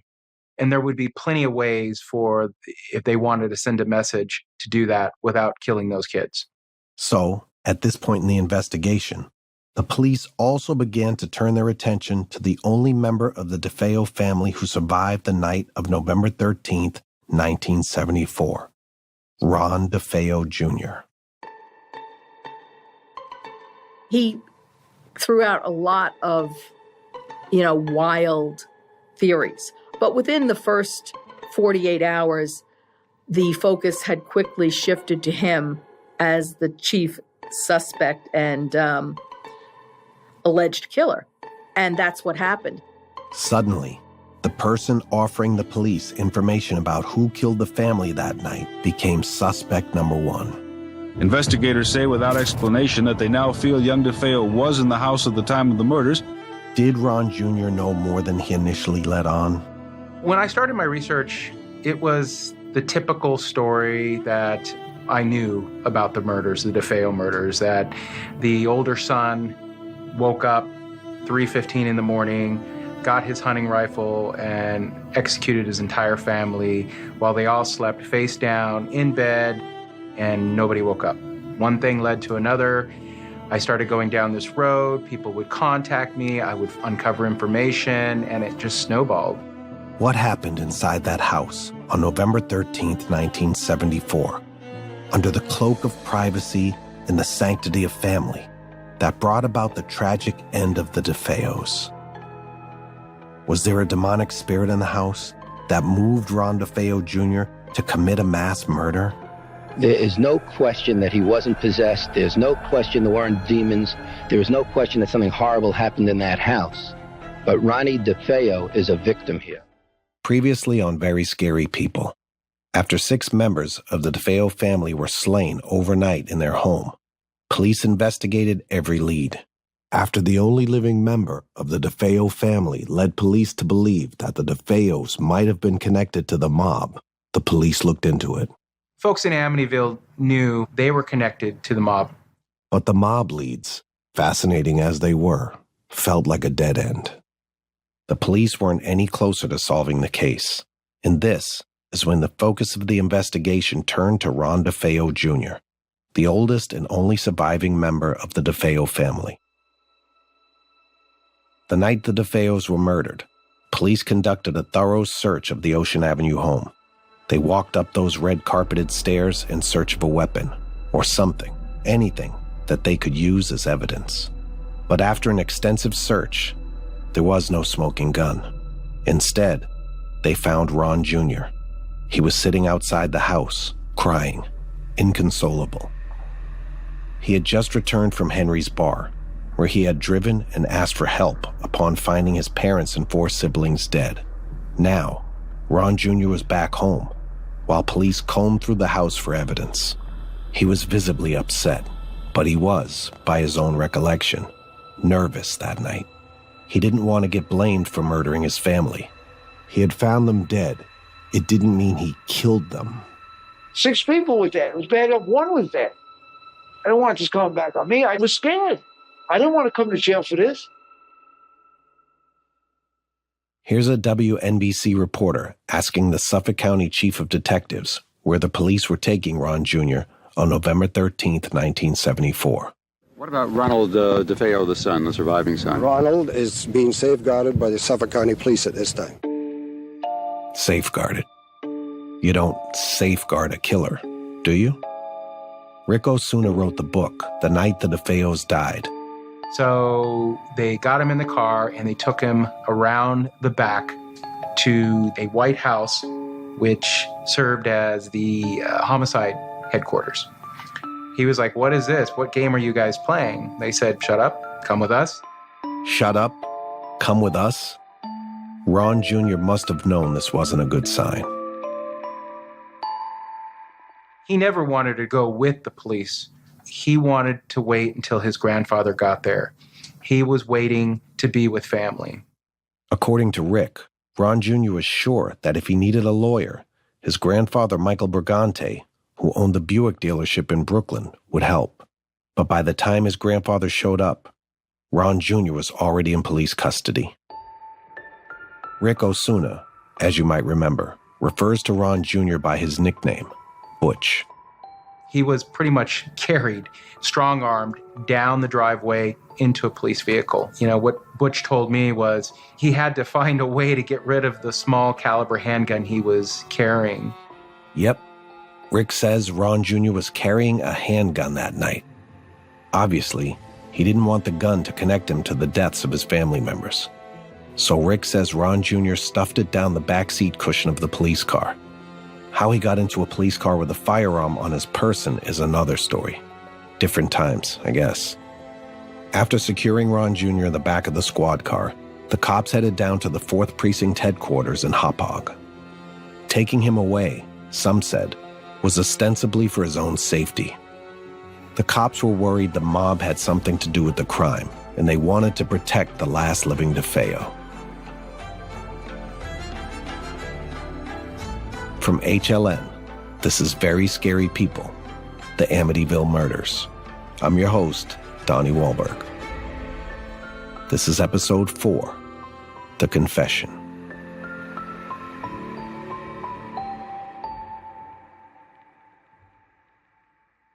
It was still dark by the time they arrived at the station. The police version of events is that Butch, over the next 12 hours, was very cooperative. After spending up all night, he went to lie down, and during that time, the police had continued on their investigation. He lay down on the cold concrete floor of his cell and slept. Some hours later, the police came in, woke him up. And they read in his Miranda rights, and they officially told him that he was the suspect of his family's murder. Ron Jr. had fallen asleep a victim, someone to be safeguarded. He just found the bodies of 6 family members shot dead in his childhood home. Ron Jr. had been told he'd been brought to the police station for protection, and he woke up in a cell as suspect number 1. Here's Ron Jr. I'm a suspect. When I knew the position I was in, I told him a lot of things to get it up off me. When Ron Jr. woke up, the cops started by asking him what exactly happened over the past 24 hours. Here's what Laura DiDio knows. In 1974, she was a producer for the TV station WNEW New York. She says when the police were interrogating him, Ron Jr. couldn't keep his emotions straight. He would go from saying, "I loved my family," and he was very visibly emotional, crying, "I'm afraid." And then he would switch to being defiant and critical. "My mother was a lousy cook." So was Ron Jr. actually just confused? Was he lying to cops? And why did he have a gun that night? At the station, Ron Jr.'s mood swings and polarized opinions of his own family painted him as unreliable. Sometimes he was putting family members down. Other times, he was beside himself, an innocent victim of an atrocious and mysterious act. In the past 3 episodes of this podcast, we've explored the myriad questions that dog this case. And according to the coroner and the autopsy reports, they were not drugged, which is another big mystery here. Of course, there were mysteries about that too, and contradictions, because they're all found in a certain position laying down. Why didn't anybody really wake up or try and defend themselves? And why didn't any of the neighbors hear?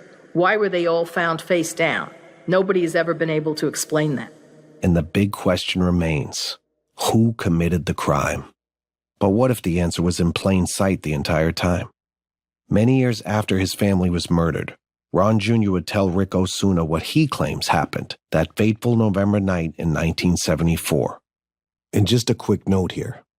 This is the story Ron Jr. told Rick Osuna years after he shared a different account of what happened on November 13th, 1974, with the Suffolk County Police. We'll come back to the original story, but we're telling you the version Rick Osuna believes to be true first, because it says a lot about what was going on with Ron Jr. back then. Here we go. Rick says Ron Jr. recalled things at the DeFeo household were not going well on November 12, 1974. There was drama between the oldest daughter, Dawn, and her parents, and things got heated. Dawn got so upset at her father because she wanted to go to Florida to live with her boyfriend. But Ron Sr. didn't want Dawn to move south with her boyfriend, William Davidge, and the situation escalated. As you know by now, Ron Sr., also known as Big Ronnie, had a history of getting physical with his wife and children. This time, Dawn turned the tables on him. Rick says Ron Jr. told him she got so mad she lunged at her father with a knife. Her mom, Louise, had to intervene. Louise stepped in and took the knife away. So Louise was always protecting Big Ronnie.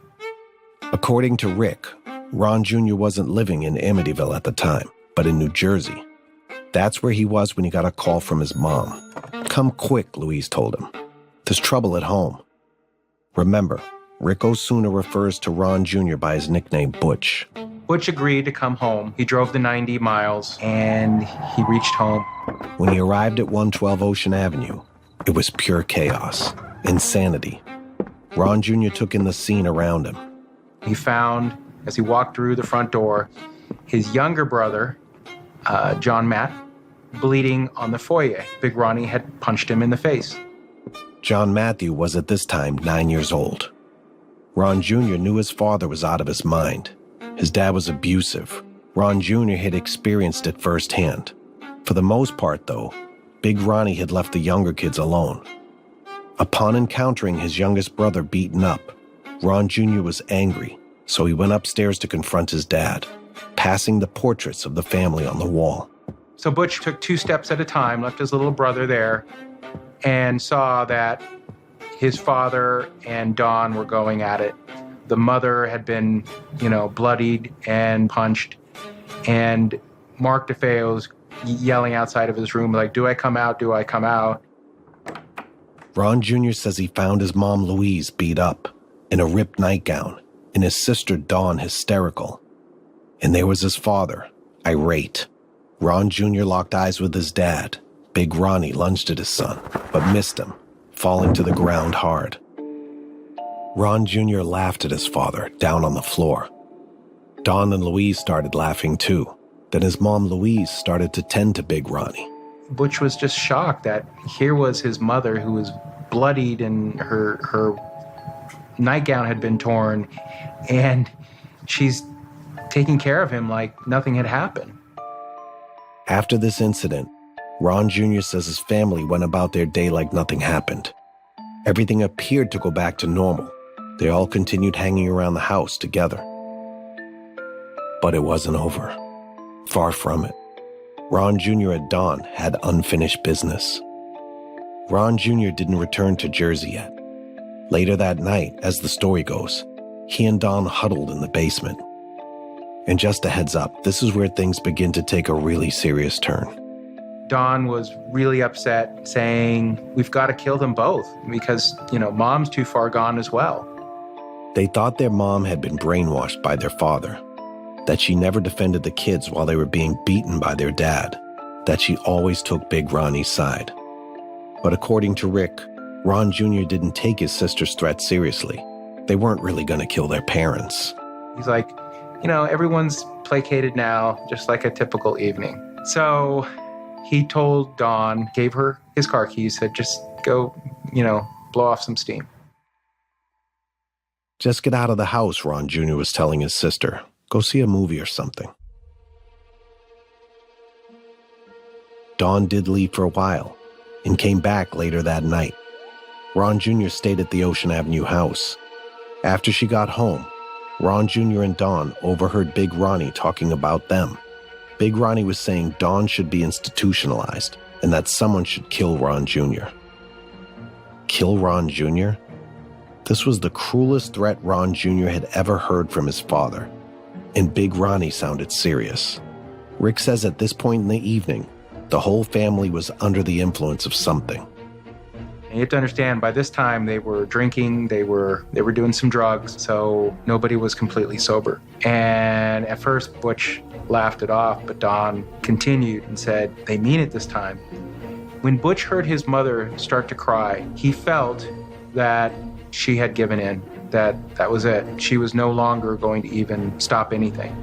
Ron Jr. knew by his sister's tone that things were getting extremely dark, and his parents weren't messing around. They really were going to have her committed to a mental institution. Ron Jr. began to panic. Butch knew that something had to be done, so they came up with a plan.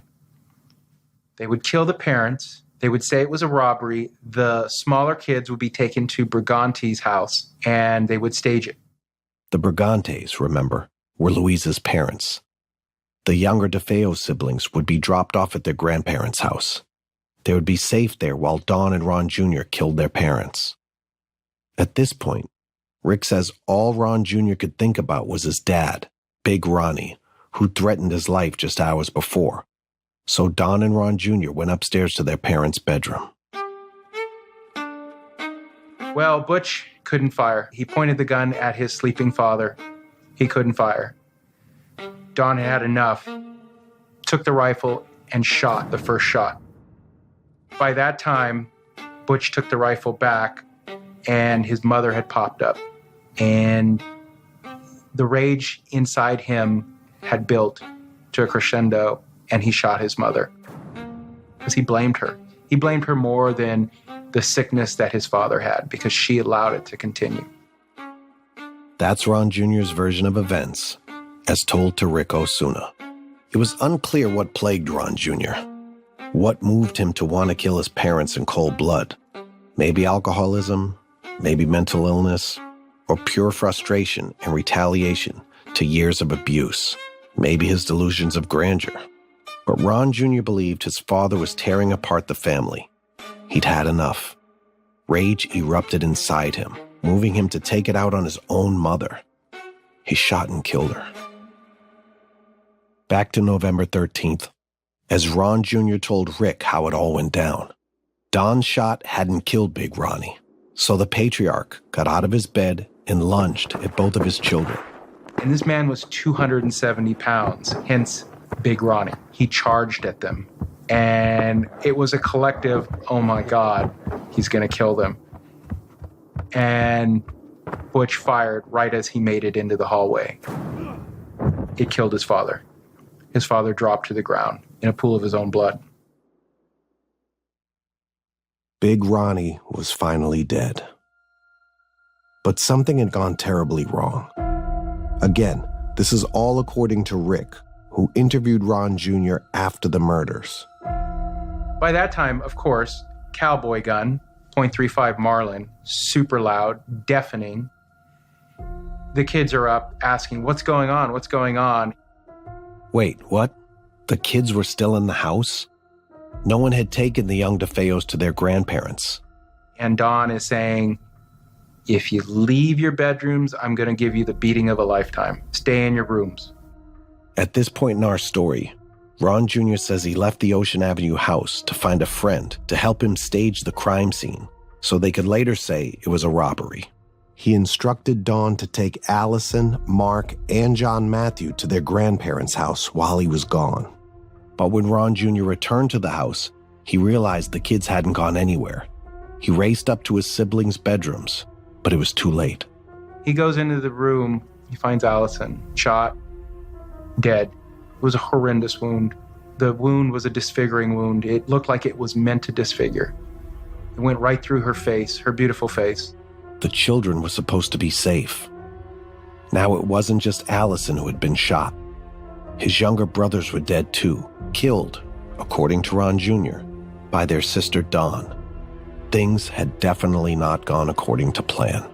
Butch was in a rage, and he knew that his brothers were dead, and he ran up to the stairs, confronted Dawn, and as he made it into her room, of course, he called her some names, like, why would you do that? Why would the kids? She was like, they would have told, or they would have gotten revenge on us. They had to go. They needed parents. We don't. He stepped on the gun in the room, and as he went to pick it up, she lunged at him. They fought over the gun. Ron Jr. pushed his sister Dawn and hit her in the head, knocking her unconscious. In a fit of rage, perhaps over the deaths of his siblings, he picked up the rifle one last time.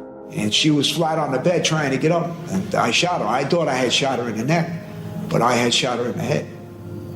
And then when I realized what I did, I said, my God, I mean, it happened so fast, I never even knew what I did. But after what happened, it was like a nightmare. I'm looking at my mother and father dead. That's the way it went down. At least, according to Ron Jr., who shared his account of what happened on November 12th and 13th, 1974, with Rick Osuna. Ron Jr. would come back to this story and use it to try and convince the world that he didn't commit the murders alone. And for the record, Ron Jr.'s claim that his sister Dawn was involved was later found not credible in court. But as we mentioned earlier in this episode, Ron Jr. didn't tell police this version of the story right after being arrested. He never mentioned his sister Dawn's alleged role in the murders. When he was first being interrogated by detectives, Ron Jr. blamed the mob and then actually confessed to killing his family all on his own. He made it sound like a crime of passion, an impulsive act. Again, Lord DeDeo. What Ronnie Jr. has said first seems to be the best and most believable, which is, it all happened so fast. Once I started, I couldn't stop. It happened so fast. Back to November 13th, 1974. So like I said, Ron Jr. would soon confess at the Hot Bog Station to the murder of his family. But there's a thing or two about the police in Suffolk County that I think you should know. By the time Ron Jr. came face to face with Suffolk County prosecutors, the DA's office had a pretty bad reputation. The homicide squad was investigated for dirty tactics, like beatings of suspects, forced confessions, and even in some cases, allegations of torture. Rick Osuna says a judge in Suffolk County even wrote the governor of New York about it to complain. Suffolk County, it got so bad, long story short, the State Commission of Investigation finally came in, did a multi-year investigation of the DA's office and the homicide squad in the 80s. And several detectives, they were forced to resign, transfer, or retire. This is again, according to Rick Osuna. I didn't believe it until I did my own investigation of Suffolk County. A judge later found, according to Rick, that detectives were lying under oath in some cases and lying about evidence. In my mind, there's no doubt that Butch wasn't tortured. He was definitely tortured by the Suffolk County police. Ron Jr. told Rick Osuna as much, that he was beaten and tortured by the cops. Under the forced spotlight of police officials, Ron Jr. may very well have felt compelled to confess. And they pretty much, for the next, 12 plus hours, they beat him, they tortured him, they wanted him to write a confession, and the beatings did not stop. What transpired was, over that long evening, several detectives took a turn on Butch. And finally, the key detectives were able to get Butch to cooperate more. He didn't want to be beaten any further. You should know, though, this came to light in 1997, when a district judge in New York wrote in a court opinion that, quote, no police officer used or threatened the use of physical force upon Ron Jr. at any time during his interrogation, unquote. Back to 1974. Suffolk County detectives were leading the questioning of Ron Jr. at the station that day, 48 hours after Ron Jr. allegedly found his family dead. At first, the detectives were approachable in their interrogation techniques. Laura DeFeo said they were almost soothing. Well, what happened? We want to protect you. We want to help you. What happened? The questioning went on for some time. And finally, Ronnie did break down and confess that he had killed the mother and the father.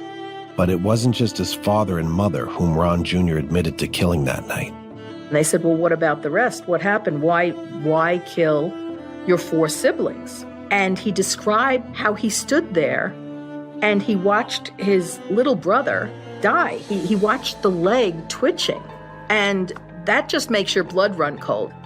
Ron Jr. then went on to spare no detail in laying out the events of that evening. He said that after he killed his family, he took a pillowcase from inside the house. Put his bloodied clothes in there. He got into his car and drove from Amityville to Brooklyn. Threw away his bloodied clothes into a sewer. And the rifle used to murder his family? He threw that into the canal.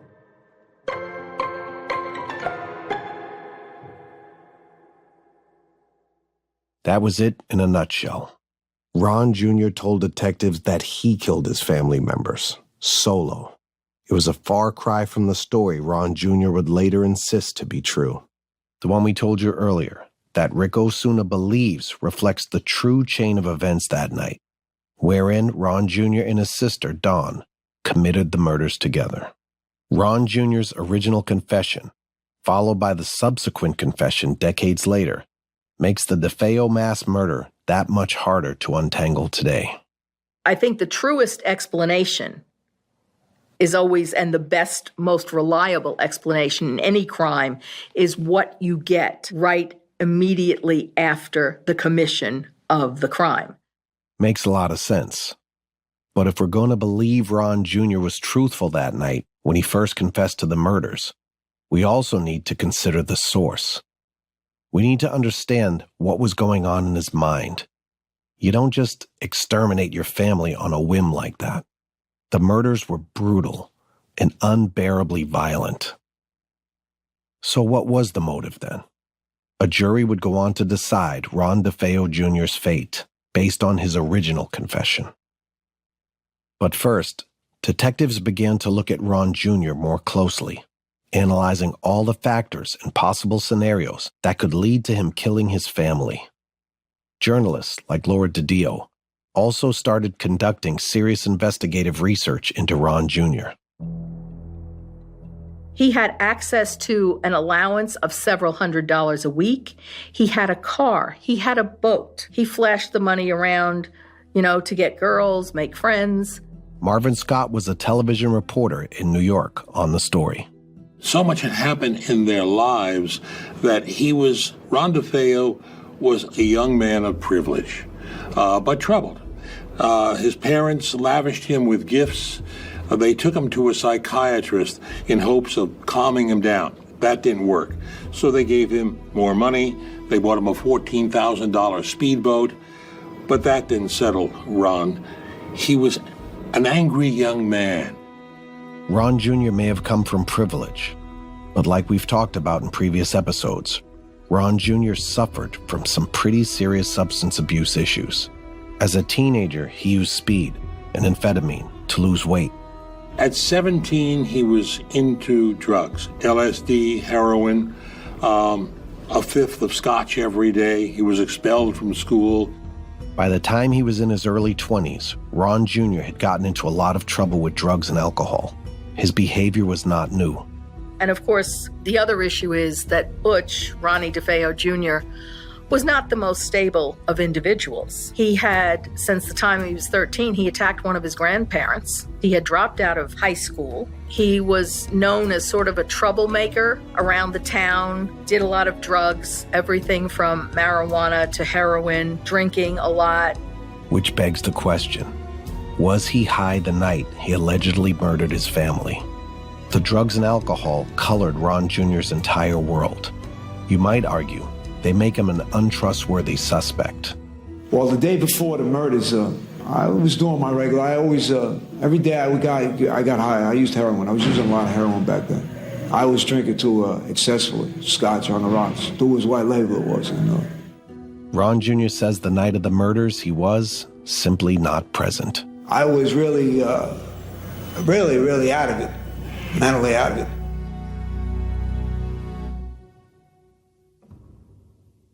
Remember Dr. Ziv Cohen?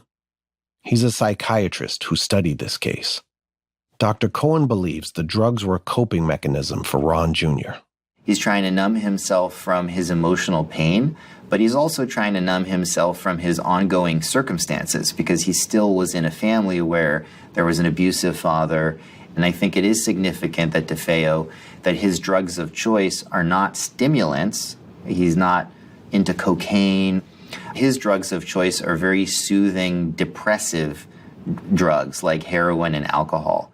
Dr. Cohen believes Ron Jr. was abusing substances to deal with the abuse leveled at him by his father, who we've learned in the last few episodes could be very violent toward his wife and his kids. As a result of this abuse, Ron Jr. may have developed complex post-traumatic stress disorder, or PTSD. Complex PTSD is the result of repetitive trauma, usually from a young age. And that kind of PTSD is not from one discrete event. In a sense, the PTSD gets baked into the personality of the patient, or in this case, the defendant, the criminal defendant. And when you have that much trauma baked into your personality, you're going to have a person who is prone to all kinds of problems. Dr. Cohen believes Ron Jr. may have endured another kind of trauma too. Physical trauma to the head. So the other thing with DeFeo is that I think, he may very well have had some brain damage, and it doesn't have to be severe brain damage, the kind of brain damage that would be obviously apparent when you're talking to him. We're talking about a developing brain in a young child, and that brain is receiving enormous trauma. Essentially, that brain is a punching bag. Kind of like what happens to a football player's brain when he's tackled too many times on the field and gets a concussion. If Ron Jr. did get this kind of brain damage at a young age, it might explain why his story changed so dramatically over time. Here's Ron Jr. talking about fighting with Dawn the night he killed his parents. I grabbed the rifle and I took the rifle away from him, and we got into a wrestling match. I was pretty hyped up, and I picked her up and I threw her down. She got back up. Then she got back up, and I picked her up now, and I grabbed her, and I threw her. And when I threw her, she landed on the bed. When she landed on the bed, I grabbed the rifle off the floor. Dr. Cohen says PTSD can completely dull someone's emotions. It could make them antisocial. It's possible Ron Jr.'s entire development was hindered by his PTSD. Also, it can make you emotionally callous. Okay, so if you have that kind of brain damage, it's not going to help you be an empathic person. Look no further than the media interviews Ron Jr.'s given since the murders took place, says Dr. Cohen. In them, he's sometimes distant, completely removed from the emotional toll most of us would take on after losing family to a tragic event. At times, he's even smiling or seems to find it funny, and he also is so preoccupied with the justification for the killings. He sometimes expresses regret that it happened, but he doesn't express remorse. So that level of callousness really points to psychopathy. Here's Ron Jr. again. It was a tragedy. I lost my whole family. Dr. Cohen's theory makes sense to Rick Osuna. If Big Ronnie hadn't been so violent, the DeFeo family might be alive today. Big Ronnie was an abusive husband, and it got worse and worse. Let's be frank, he was a very sick individual. If it wasn't for this sickness, the DeFeo murders would never have happened. He drove the family to the ultimate conclusion. He led them to their deaths. Ron Jr., whom remember Rick calls Butch, allegedly bore the brunt of the abuse to protect his younger siblings. It seemed to be that there was coming to a head the relationship between Butch DeFeo and his father, one way or the other. And you have to understand also that Butch DeFeo was very obedient to his father. He would get beaten up, he would take the beatings. Most of the time he'd take them so it would spare his siblings, Don and Allison and John and Mark. But the neighbors knew, even just from Big Ronnie brandishing a gun, that he was very capable of violence. Ron Jr.'s youngest sister, Allison, especially had a hard time with her parents' behavior. She didn't often bring friends over to the house because she would say that, her father and mother acted like animals and maniacs. One time, when Ron Jr. was about 22 years old, things did come to a head. The relationship had been troubled and violent between Ron Jr. and his father for a while. The two frequently squabbled, and they sometimes fought with their fists. But one day got more intense than usual. This is Marvin Scott. At one point during a fight, he pulled a 12-gauge shotgun out and pointed it at his father's face and pulled the trigger. The rifle malfunctioned. Both men had access to weapons. Ron Jr. had his own rifles, and Big Ronnie owned guns too. Evidently, Big Ronnie was an avid hunter. My theory is that Ronnie and his father had a terrible, terrible argument and fight. I think it was a reaction to that and the drugs. You cannot take those kind of drugs. Ron Jr. spoken out about the abuse he endured at the hands of his father. He was a violent man. I got beat up since the day I was born. I mean, I know if they told me he took me out of a high chair and he threw me because I took a bowl of spaghetti and poured it over my head. I didn't want their love. I didn't want anything to do with them. How much abuse did you think I was going to take? The months leading up to November 13th, 1974, it seemed Ron Jr. was pushed closer and closer to his limit. He was straddling the edge, and it became a matter of survival. Here's Dr. Cohen again. In terms of his thoughts and feelings leading up to the murders, Ronnie DeFeo has said that there was an argument between him and his father, and that his father broke a pool stick on his head. And he also says that his mother was there and that she was egging the father on, and she was shouting, "Do it again." And that at that moment, in his mind, that was the last straw, and he knew he had to kill his father. If stories like this are to be believed, Louise DeFeo was also no angel towards her son, Ron Jr. In Ronnie DeFeo's logic, and he has expressed this, what do you do with a tyrant? Well, you eliminate the tyrant. Ron Jr. didn't just eliminate the tyrant. He eliminated his kingdom. And without any member of that kingdom left, a whole slew of questions remained. Questions that would be at the heart of Ron Jr.'s criminal trial. And what a trial it was.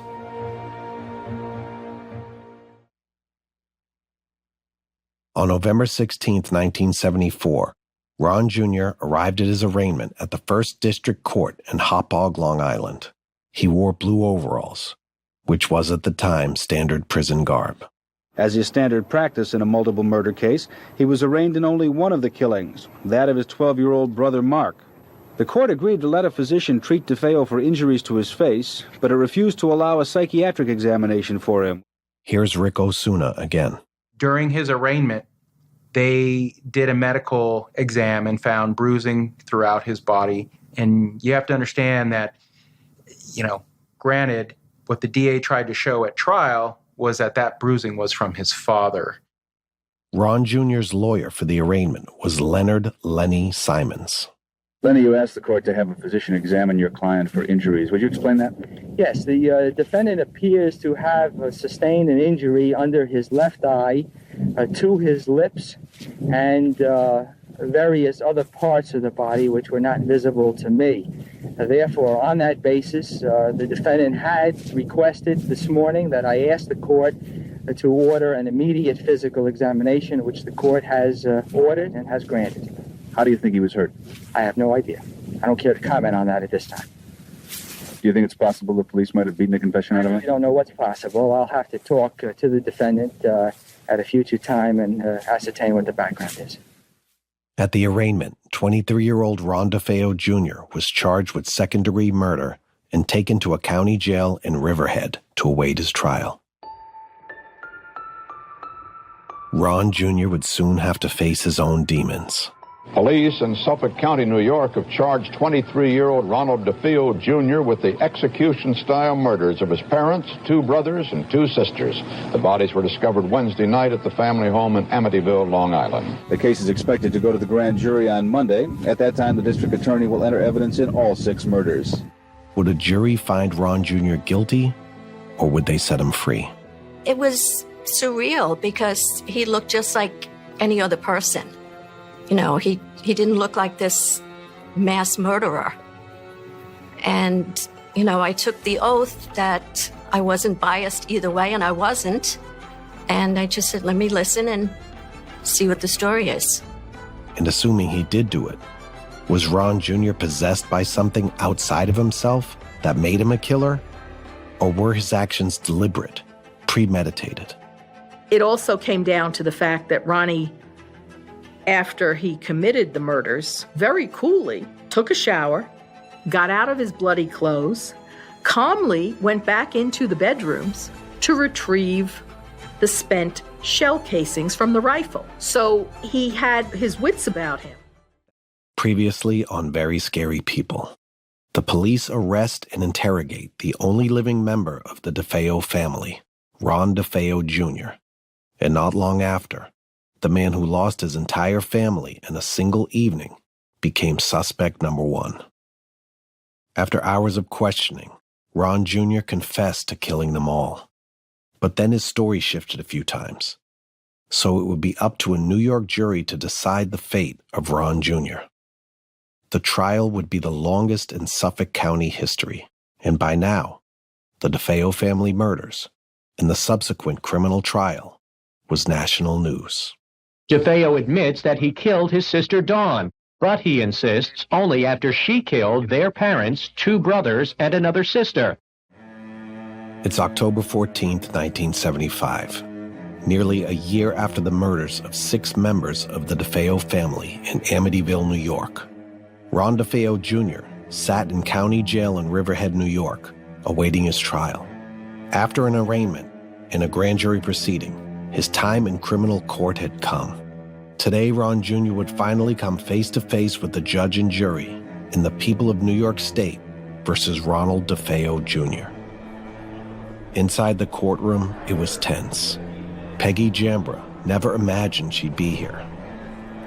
In the jury box, beside her fellow citizens, determining the fate of a man accused of brutally murdering his family, a man who had insisted he wasn't fully aware of his actions that night. It would be a lot easier for me to admit that I killed everybody in the house and I was stoned on drugs. I don't know what I was doing because of blackouts. And it would have been a lot easier, and that would have been the end of this. Peggy was a brunette in her mid-20s and had never been to court before being called to jury duty in today's trial. She was a secretary and happily married.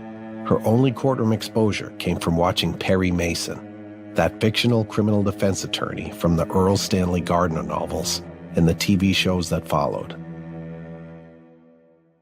So I grew up watching Perry Mason, and it was just a very different experience where everyone who was called in to testify, they were not sitting in the courtroom. They would come in from the outside. And I thought, oh, that's how it really works. So I found it fascinating. There were quite a few elements of this trial that wouldn't end like a Perry Mason episode, Peggy would soon discover. As she watched Ron Jr. enter the courtroom, she realized he was nearly her age. I wanted to believe that he wasn't responsible because he was 1 year younger than I was. So all I could think of was, he has his whole life ahead of him. I hope that he didn't realize what he was doing. But Peggy knew she had to set her personal feelings aside. She had a job to do. She couldn't show any sympathy for Ron Jr. She had to focus on the task at hand, listening to hours of testimony and sifting through evidence, like gruesome snapshots of the 6 departed DeFeos to determine Ron Jr.'s fate. I took a pack of peppermint lifesavers and put it in my pocket that day. And I figured, in case I feel nauseous, I have my peppermints. The pictures were graphic and depicted bloody murder scenes from 112 Ocean Avenue. They were hard to look at, not something you'd see on daytime TV. But again, it was part of my job to do it, so I did it. And day after day, Peggy had a front row seat to the spotlight that had been fixed on Ron Jr.'s criminal trial. It would last 7 weeks. More than 4 dozen people were called to the stand, and at the end, Ron Jr. would testify. Sitting in the courtroom, which was now packed with spectators waiting for the final act of this show, sat Ron Jr. He had long hair, the kind that was in style in the mid-70s. He had a mustache that he sometimes tugged at. A lot of people might describe him as a hippie. When he finally took the stand, Peggy and the other jurors had so many questions. Questions they hoped would at last be answered by Ron Jr. himself. From HLN, this is Very Scary People, the Amityville Murders. I'm your host, Donnie Wahlberg. This is episode 5, The People versus Ronald DeFeo Jr.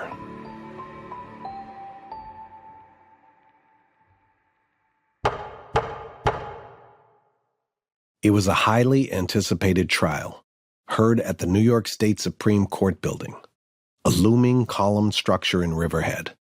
The media covered the trial day in and day out.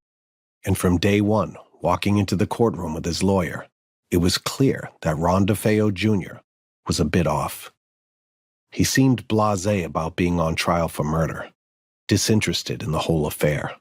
Each day, he wore the same outfit: green pants, brown shoes, a green houndstooth jacket, and a yellow shirt that remained open at the neck. Journalist Laura DiDio was there. In the courtroom, they cleaned him up, but he would also sit there staring straight ahead. He would glare at people. So I referred to it at the time as Charles Manson light, because of course Charles Manson made sure, he glared at people. So Ronnie would also do that with his friends. He would try and adopt this tough guy persona. Don't mess with me, I'm going to get you. Ron Jr. was up against a tough-to-beat indictment, 6 counts of second-degree murder. And Gerald Sullivan, the assistant Suffolk County District Attorney, wasn't messing around. From the minute he filed the indictment and entered the courtroom, he insisted Ron Jr. knew exactly what he was doing when he killed his entire family. And beyond that, Ron Jr. knew what the consequences were of his actions. Sullivan was a shrewd prosecutor. He knew how to win a case, so he kept things light in the courtroom, endeared himself to his audience, the judge and jury, even sometimes made Judge Thomas Stark smile. Ron Jr., on the other hand, remained unfazed. It was unnerving, says journalist Laura DiDio. And the jury took note of all of this, too, with the trial. And these were all middle-class people, some blue-collar workers, some white-collar workers, 6 men, 6 women. Makes you wonder what Ron Jr. thought the purpose of this trial was. Did he really want to be found innocent and walk free? He was, he was in court and he was just adopting his attitude. I'm cool. One day, I'm big bad Ronnie DeFeo Jr. Maybe he thought if people saw him as emotionless, they'd think he couldn't possibly have committed this heinous crime.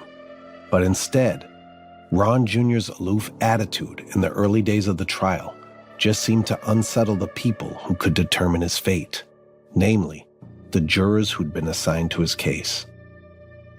Remember Peggy Jambra, the brunette Perry Mason fan? She was the youngest juror.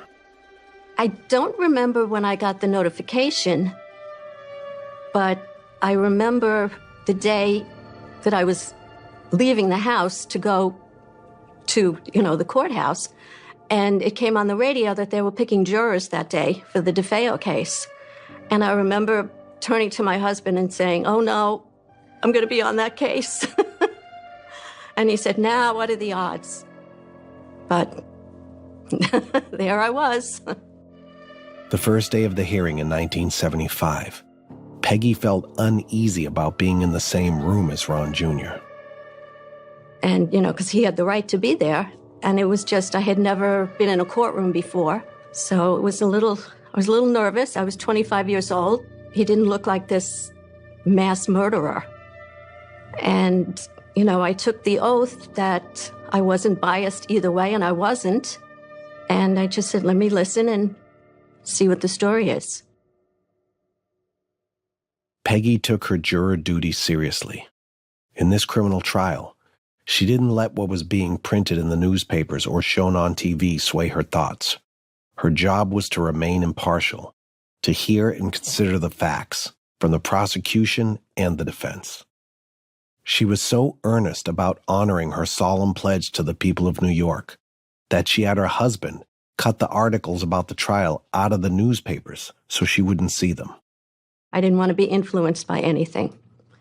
So after it was over, he had this whole, this whole box full of newspaper articles. Ron Jr. had a hard time finding the right team to defend him. The court would appoint him a lawyer, and he would immediately find a reason to fire them. Lord DeFeo says he even went so far as attacking one of them. But finally, the clerk of the Suffolk County Court assigned Ron Jr. an attorney that stuck, William Weber, of the law firm Frederick Mars and Bernard Burton. The firm was based in Patchogue, Long Island. Weber was different. He was affable and confident. No one knew it at the time, but Weber would play a profound role not only in the outcome of Ron Jr.'s trial, but in the future of that house where the horrible murders happened at 112 Ocean Avenue. In the legacy, you could say, of the Amityville murders. Here's Laura. William Weber was extremely energetic, and he did more in the first couple of days than Ronnie's prior court-appointed attorneys had done in the months before the case. He was a bit more respectful of William Weber. Maybe he thought he had a better shot at getting off. Right off the bat, Weber came in with what he thought was a strong strategy, an insanity plea. Weber thought this was the strongest approach to convince a judge and jury to grant Ron Jr. a lighter sentence.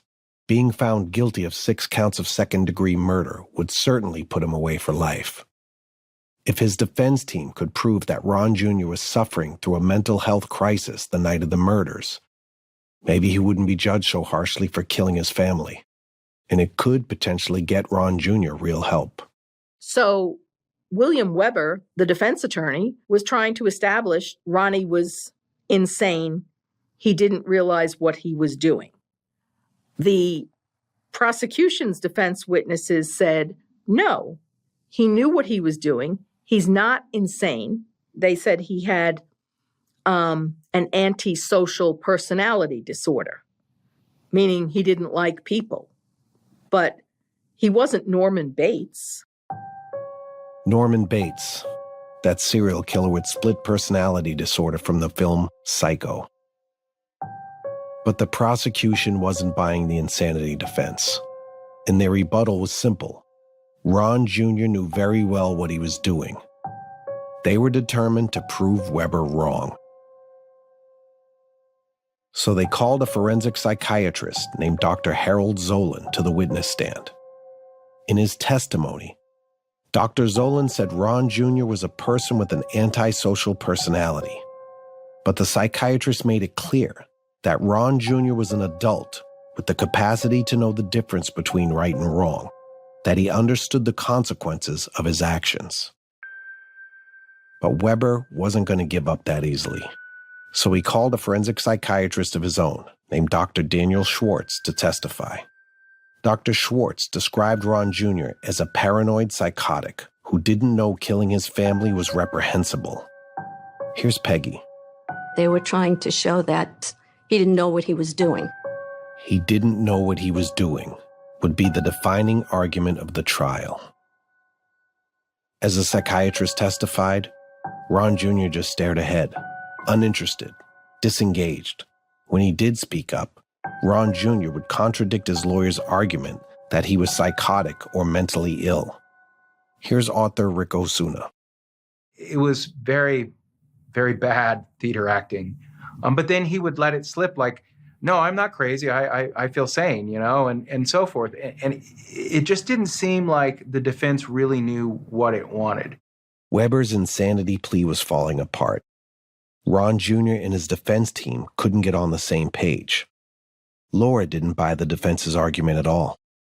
So the insanity defense was, I guess, the best that William Weber could do under the circumstances, because he has his work cut out for him. If you're one of the jurors or the spectators or the public, you see those pictures of the four siblings, especially Dawn and Allison. I mean, their faces were collapsed.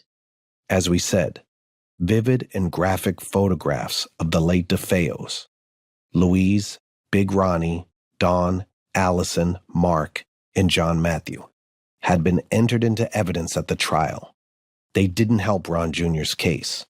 So in a desperate move to save Ron Jr., Weber pivoted. He told the courtroom that Ron Jr. killed his family out of self-defense. Here's juror Peggy Jambra again. But, we didn't know where that came from. That was like out of the blue that it was self-defense. But we knew that it was said that he had stolen money from the Buick dealership, and his father was going to find out. And so that was part of the motive, too, that he knew he was probably going to go to jail. Remember, right before the murders, it's believed that Ron Jr. stole nearly $20,000 from his grandfather's Buick dealership in Brooklyn. Weber tried to make the case to the jury that Ron Jr. didn't want his dad, Big Ronnie, to find out that he stole from the dealership, so Ron Jr. killed his dad instead. But the prosecution poked holes in Weber's self-defense theory too. Even if Ron Jr. had killed his father, Big Ronnie, over the $20,000, why would he murder his mom and four siblings in self-defense? It didn't add up. Throughout the trial, it seemed like Weber was struggling to string together a coherent story about the events of November 12th and 13th, 1974. And Ron Jr. remained inscrutable. The trial went on for 7 weeks. Like we said, more than 50 witnesses testified. Everyone from Ron Jr.'s relatives to inmates who knew him from his time at the Suffolk County Jail, where he'd spent nearly a year awaiting trial. From start to finish, the room on the 3rd floor of the criminal courts building was packed with journalists, Amityville residents, and members of law enforcement.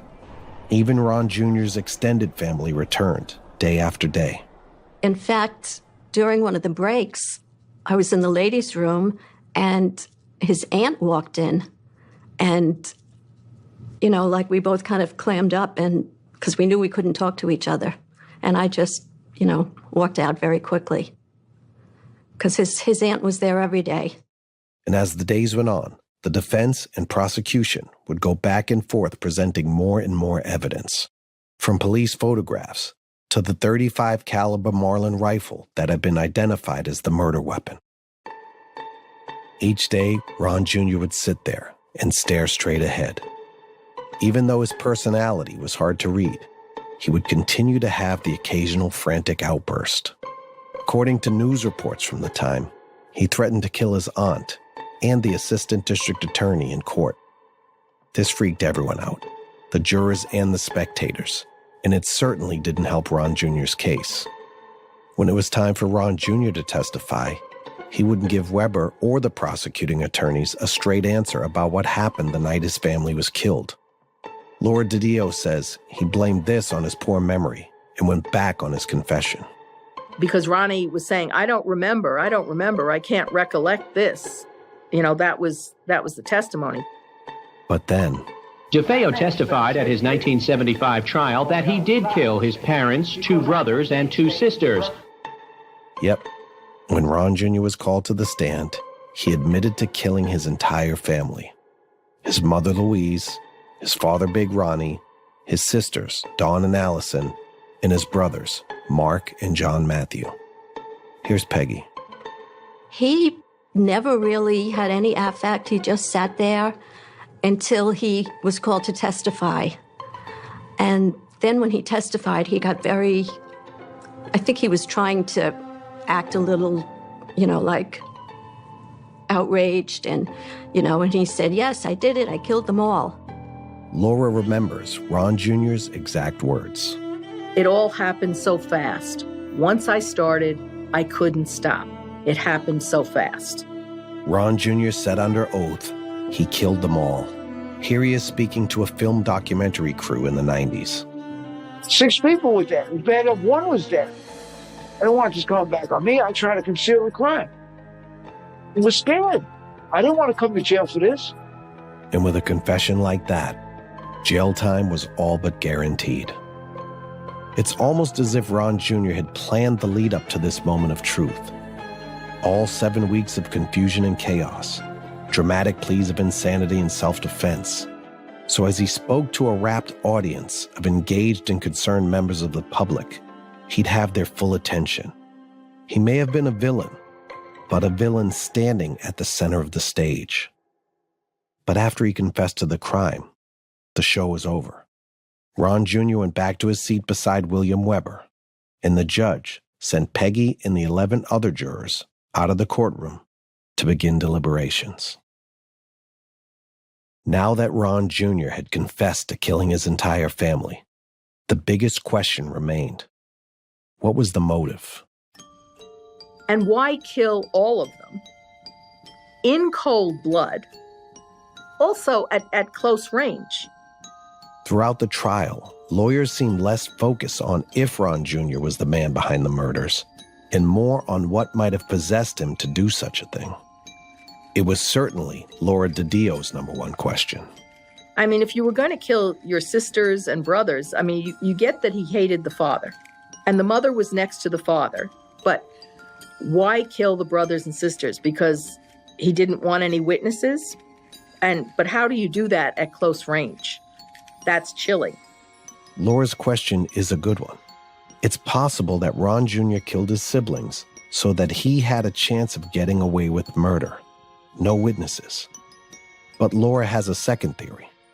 The other motive that the Amityville Police Department were developing was he wanted to kill his father and mother for the insurance money, and allegedly, and this has never been proven, but it's always been out there from day one, that they had $100,000 or $200,000 in cash in a lockbox in the house, along with jewelry that belonged to Louise DeFeo and her 2 daughters, Allison, who was 13, and Dawn, who was 18. But here's the thing. The money and jewelry, apparently kept in a lockbox at 112 Ocean Avenue, was never found in the house, Laura says. And Sullivan, the prosecutor, never brought in any witnesses who could have shed more light on this theory, that Ron Jr. might have killed his family for the insurance money, or for $200,000 in cash, or for family jewels. So the unanswered question of motive remained. After Ron Jr.'s confession, like I told you, it was time for the jury to huddle and decide on a verdict. Well, the verdict, I mean, again, William Weber was facing, it was like climbing Mount Everest, okay? It was always going to be an uphill battle when you had 4 young people, especially 3 minors, shot at close range, and you're showing those pictures around of, the caved-in, bloody faces, brain matter, etc. The jurors deliberated for 2 days, pouring through the evidence and the testimony they had heard over the past 7 weeks. Would they find Ron Jr. guilty on all 6 counts of second-degree murder? At last, 10 of the jurors had made up their minds. They were ready to call in the judge to deliver a verdict. Except 2. Peggy Jambra was one of the last holdouts. When we came to deliberate, something stuck in my head about his dog. He did not like his dog. Remember Shaggy, the DeFeos' English sheepdog that was baying the night the DeFeos were killed? Ronnie Jr. did not like the dog. The dog did not like Ronnie Jr. According to Lord DeDeo, Ron Jr. despised Shaggy and had a history of abusing the dog. And it became quite a bone of contention between Ronnie Sr. and Ronnie Jr. about the dog, because the father, Big Ronnie, was afraid that Ronnie Jr. was going to do something to the dog. And he very bluntly told his son, whatever happens to that dog will happen to you. If the dog ends up in the canal, you're going to end up in the canal. If the dog has a broken leg, you're going to get a broken leg. So it was obvious that Ron Jr. did not like the family dog. To Peggy, this was a key detail as it related to Ron Jr.'s state of mind the night of the murders. And then I said, can we hear the testimony about the dog again? So before he went on this shooting rampage, he took the dog and put the dog outside. And it just clicked in my mind at that point. Peggy had a flash of realization. This is why he put the dog outside while he shot his family members. He knew this dog would come after him if he started going after the family. And it was just so clear to me at that moment that he knew exactly what he was doing. So it finally came down to the dog, the family's old English sheepdog, Shaggy. So Shaggy was actually tied out in the shed that night. And at the time of the murder, somewhere between 3 a.m., 3:15, 3:30, the dog was howling straight for that 15 or 20 minutes that it took Ronnie to kill his family. It all came down to the dog. Ron Jr. had tied Shaggy up in the shed before murdering his parents and siblings, so the dog wouldn't get in the way. To the jury, this was proof of Ron's guilt. I guess a dog really is man's best friend, or perhaps a good judge of character. With that information, with the knowledge about Shaggy, the jury called the judge to deliver their verdict. It was dramatic, but it didn't shock anyone. On November 21st, 1975, just a few days after the one-year anniversary of the DeFeo family massacre, Ron Jr. was found guilty of 6 counts of second-degree murder. Here's journalist Marvin Scott. So many different scenarios, but the bottom line is Ron DeFeo was found guilty of 6 felony murders. A couple weeks later, Judge Thomas Stark sentenced Ron Jr. to 6 consecutive sentences of 25 years to life each, with the possibility of parole. In court, he said it was the worst crime he'd ever presided over in his career on the bench. Ron Jr. would spend the rest of his life locked behind bars. Judge Stark, in his sentencing decision, made it a point to say, it is my recommendation that he never be released on parole, because I think he will go out and try and do something again. I believe he is a clear and present and future danger to society. And Judge Stark was unequivocal in what he said. So it was finally over. For Peggy Jambra, it was hard to walk away and close this chapter, to return to her regular job, to her regular life. When she finally left the courtroom, she was overcome by it all. I actually collapsed in the hallway, and the juror in front of me caught me before I hit the ground. I was a mess. I just started crying, and I didn't know if I was crying for him, if I was crying for his family. I think I was crying for all of it, for the whole, just the horror of it. I had never experienced anything like that before. And in that moment, Peggy was certain about 2 things. She'd never want to sit on another jury again, and she'd never regret voting to send Ron Jr. to prison. I knew that he is where he deserves to be. But it's still hard to think of someone that young the rest of their life, being away. If it had been a death penalty case, I never would have been on it because I don't believe in the death penalty.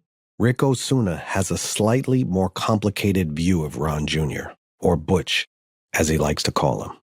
Butch was involved in the murder of his family. He was guilty of that. There are reasons why he participated in the murder, and they weren't very good reasons, but he was 23 at the time. He was desperate. He was pushed to his breaking point by his father. They all were. So something bad was going to happen, and the DeFeos, ultimately the three young children paid the biggest price. 6 DeFeos were dead, and there was no bringing them back. It wouldn't ultimately matter why Ron Jr. killed his family. What was certain was that he was headed to prison for a long, long time. Ron DeFeo Jr. would serve his sentence at the Green Haven Correctional Facility in Beekman, New York, before being transferred to the Sullivan Correctional Facility in Fallsburg, New York. It's an all-male, maximum security prison, surrounded by trees and greenery. He would repeatedly seek parole and attempt to appeal his case. Sometimes Ron Jr. would say he was guilty of killing his whole family, but other times he'd say he was innocent and that it wasn't him at all. Ronald DeFeo, now 40 years old, has been in jail ever since that horror in Amityville back in 1974. The longer Ron Jr. was in prison, the more his account of what happened on November 13, 1974, would shift and evolve. Nearly 2 decades after the mass murder, Ron Jr. claimed he didn't act alone that night. We told you that version of his story in our last episode. But DeFeo's new attorney says there's new evidence that DeFeo's sister Dawn committed the mass murder and that DeFeo himself just killed her out of rage. He did kill his sister. He will admit that readily, but he did that in a fit of rage after having just seen his 5 other family members killed.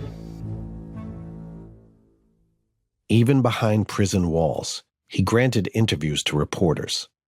Here's one he gave 3 decades after being charged, in which Ron Jr. answers a reporter's questions about why his sister Dawn would have been motivated to kill. You've had 31 years to think about this. Why do you think your sister would have done that?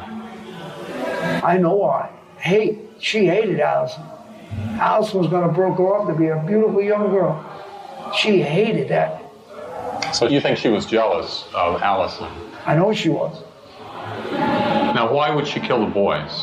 I mean, think about it. How are you going to explain this the next day? To the kids. How are you going to explain what happened?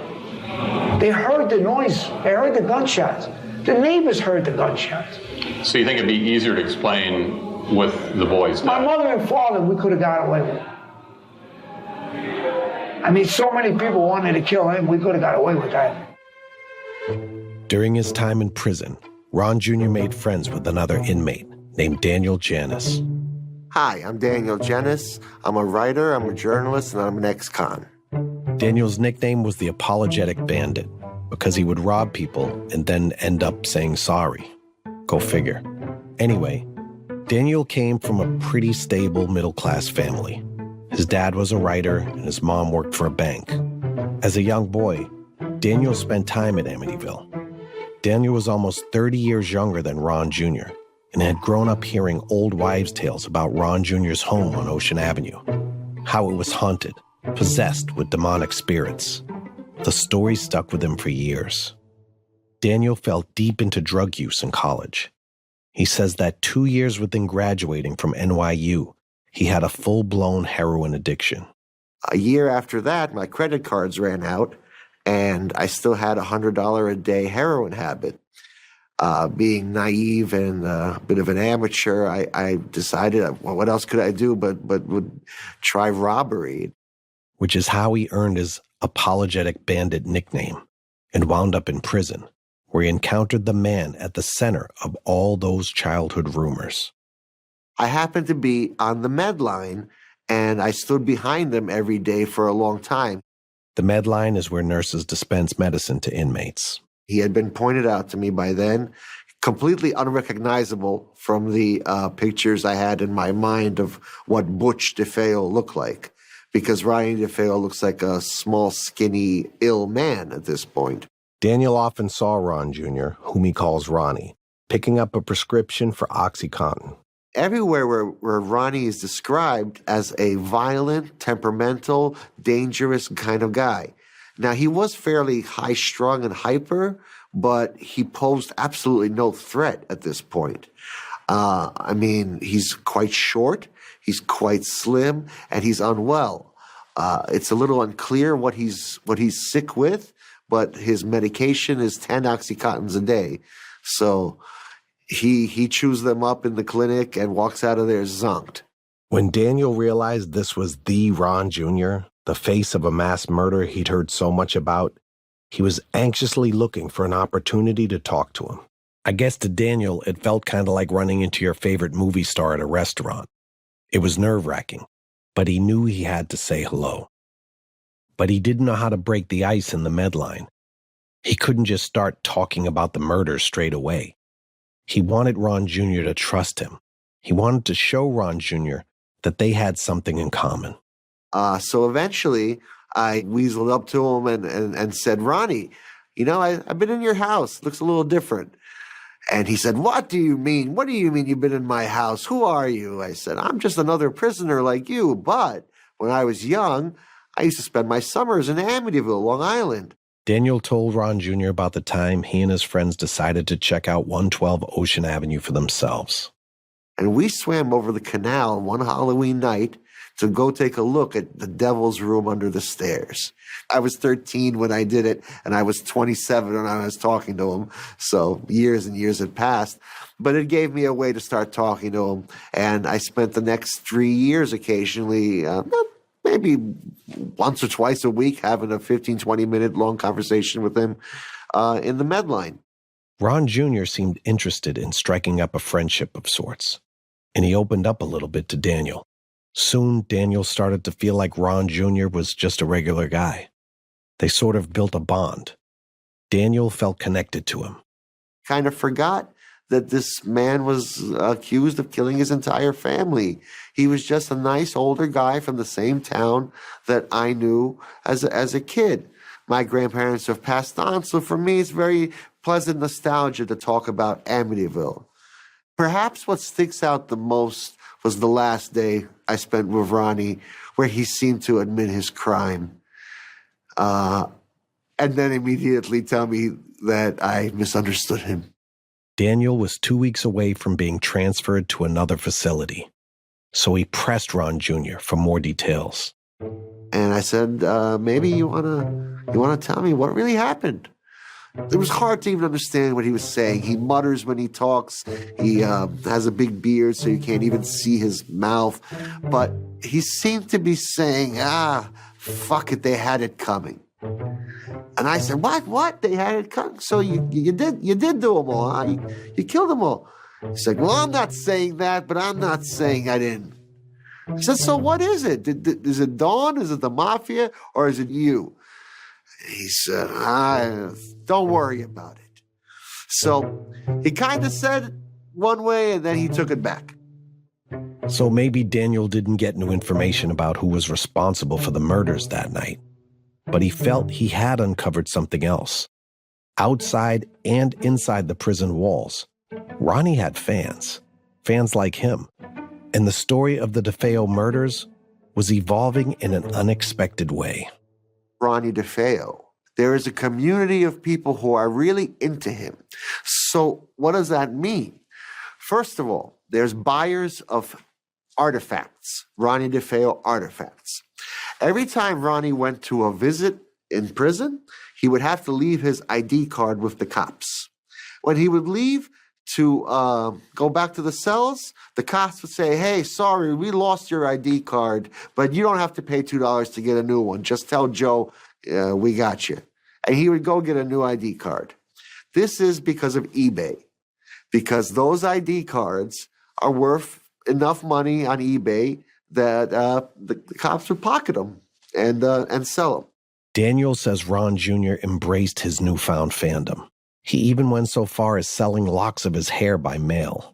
Once he even let out a big breath into a plastic bag and shipped it out in a manila envelope.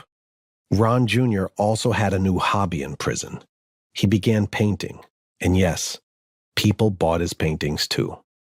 That's an unpleasant fact of life, but there's enough morbid people in this world to spend good money on things like this, and Ronnie has no problem benefiting from that. In prison, Ron Jr. was a hotshot. He was a celebrity, and he knew it. But over time, the outside world forgot about Ron Jr. Back at 112 Ocean Avenue, where all 7 DeFeos once lived, the Dutch colonial home was returning for a second chapter. Everything points to one thing, that house was infested by something that comes from the bowels of the earth. The only thing about that house that's haunted was Ron DeFeo. He's the haunted individual, not the house. The house would become a bonanza for moviegoers and crime junkies. It was a character unto itself, one that played the starring role in many books and movies about the occult. You're probably familiar with them. So much of the story's facts have been overshadowed by eerie fiction. A tragic murder became a never-ending series of haunted house movies. The idea that 112 Ocean Avenue was haunted came about, in part, by a seance that was held in the Amityville home. The seance would reveal something about Amityville that felt unfathomable and rewrote the legacy of the infamous house. The story got bigger and more embellished. Ghosts flying to levitating, to doors flying off hinges, to demons, to satanic forces. When you hear this, it's incredulous and unbelievable, but they were very convincing in telling the story. But whatever, this story was, we were going to cover it. Everybody loves a good ghost story. Previously on Very Scary People, Ron DeFeo Jr. struggles to keep his motives straight in court while under oath. After all the evidence is in and the last witness has been called, the jury finds him guilty of 6 counts of second-degree murder. Ron Jr. would go on to spend the rest of his life behind bars. But while he was sitting in a prison cell doing penance for brutally murdering his family, the masses flocked to the theaters to watch a tale spun out of his act of murder. This time, though, 112 Ocean Avenue was the main character, an antagonist unto itself that played a starring role in books and movies about the occult. Now, you all came out from Queens to try to look at the house. Why? I don't know. I haven't seen the movie yet. I'm waiting to see the movie just, beforehand. Do you believe that all that really happened here? Yeah, I believe it. I believe in the devil. Nearly 5 years after Ron Jr. murdered his family in the middle of the night in Amityville, New York, a movie inspired by this massacre hit theaters everywhere. Based on a book published in 1977, the film was called The Amityville Horror, starring Margot Kidder and James Brolin. The film grossed more than $86 million at box offices everywhere. Is an experience in terror you will never forget, and you will believe in the Amityville Horror. The film has everything that comes to mind when you think of the late 1970s horror genre. There's the typical doe-eyed couple at the center of the movie, looking for a fresh start in a new home, a place to build a family. The house they find, as you may have guessed, is just perfect. 3 stories, gambrel roof, and dormer windows in the attic that kind of look like eyes, and a tall chimney with a wraparound yard. It's elegant and available, too good to be true. So the couple moves in. But soon, strange things begin to occur in the house. They feel a dark presence in the air around them. They start hearing unfamiliar, creepy voices in the comfort of their own home. Doors slamming shut on their own. And yes, a priest shows up in the movie. His face is covered by buzzing flies, a sign there's a demonic spirit in the room, right? I'm coming apart! Oh, Mother of God, We've all experienced this version of terror on screen. If not in the Amityville Horror, then in movies like The Exorcist and The Conjuring. Heck, I've even acted in a couple of movies like this myself. It's the paranormal in religious horror flick that's bound to keep you up at night. Released in 1979, The Amityville Horror was the first feature film to hit the big screen that depicted 112 Ocean Avenue after the DeFeos were murdered. But curiously, this movie is not about the DeFeos. It's not even about the murders. Instead, it's the story of a couple who moves into 112 Ocean Avenue and what happens in their new house after they unpack their boxes. It's a family we haven't even told you about yet. And George and Kathy Lutz and their 3 kids from her first marriage move into that house. But 28 days later, they ran for their lives. They claimed the house was demonized. They were driven out of this house by sheer terror and these unseen forces. From HLN, this is Very Scary People, the Amityville Murders. I'm your host, Donnie Wahlberg. This is episode 6. Everyone loves a good ghost story.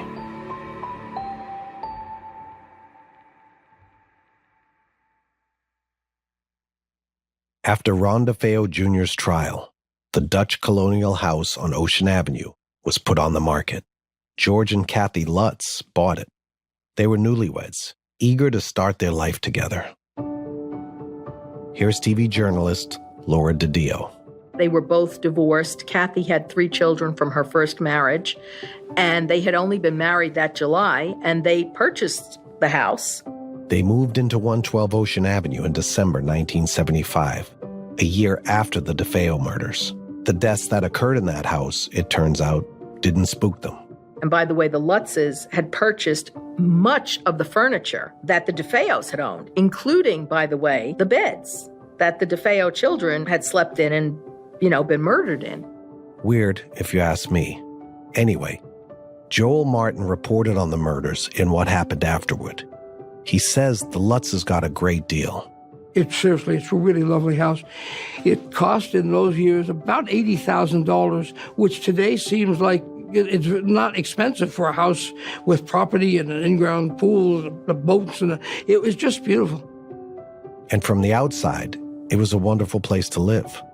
The Lutzes and their kids enjoyed it until they didn't. So there's now a new family in there, and they're claiming that they were terrified by all kinds of things in there, eerie shapes and noises and strange feelings. Just like in the trailer we played you at the beginning of this episode, according to the Lutzes, unexplainable things started happening to them at the house. For example, Kathy Lutz's aunt, who was a nun, came over to visit the house one day. Laura DiDio says the Lutzes told her that as soon as she stepped inside, her aunt apparently got physically sick, like she was doubled over, unwell. After that, according to the Lutzes, they asked a local priest, Father Ray Pecoraro, to bless the house. When he showed up, he heard a loud voice that came seemingly out of nowhere. The voice boomed and hissed, "Get out, get out." And then again, according to the Lutzes, the priest felt himself being slapped in the face, but nobody was there. Whoa, something was terribly wrong, the Lutzes said. And just like in the Amityville Horror movie, after living in the house for not even a month, the Lutzes moved out. Here's Marvin Scott recalling what George and Kathy Lutz were saying about the house. There was green and black slime coming from the walls. There was an infestation of flies. Their daughter saw this little pig out there, a pink pig out there. There were noises, there's sounds in the middle of the night. There were freezing temperatures in the house. Again, Laura DiDio, talking about the weird things George and Kathy Lutz said they observed at 112 Ocean Avenue. The ceramic lions, if anybody remembers Stephen King's movie The Shining, how the topiary garden with the different animal figures had started to move. George claimed that one of these lions came to life and bit him on the ankle. Kathy said she looked in the mirror one morning and her face, instead of being that of a 29-year-old, was that of an old hag. I gotta say, the wild imagination of these ghosts, are we sure they weren't film producers? I kid. But all of this is to say that the dark and haunting stuff we just told you about that allegedly happened at 112 Ocean Avenue in the short time they lived there truly surprised the Lutzes. They, of course, knew what happened to the DeFeos in the house, but this was next level. Was there something paranormal in that house, or was this just a big fantasy? Whatever it was, it forced the Lutzes right out. And after they moved out in January 1976, the house was empty again. Interesting to me is that in 46 years, nobody has ever claimed, not from the Lutzes to anyone since, that the DeFeo family is haunting the house, which would have been a natural assumption given the circumstances. Joel Martin again. I figured here with this bad story, murders, maybe they get 30, 45 minutes, and then people forget and move on. That's not what happened. Before you know it, people are talking about this house allegedly being haunted because it was written about that way in some of the publications and newspapers. And the house was just too strange for some reason. According to Rick Osuna, who wrote the book The Night the DeFeos Died, George and Kathy Lutz stood by their story about what they experienced on Ocean Avenue long after moving out. Mysterious illnesses, unexplained voices, phantom slaps and all. The Lutzes have gone through the years when they were still alive that this wasn't a hoax, it really happened to them. They were adamant about that. Joel Martin was skeptical, but he paid attention to the story they told. Close attention. Why would people, credible people, fairly, reputable people, say something along those lines? So this is the kind of thing you have to deal with when you're researching this subject. So Laura DiDio did just that. She looked into it. There was nothing in either Kathy or George's background that was remarkable or that would point to the fact that they suddenly decided to wake up one day and perpetrate a hoax.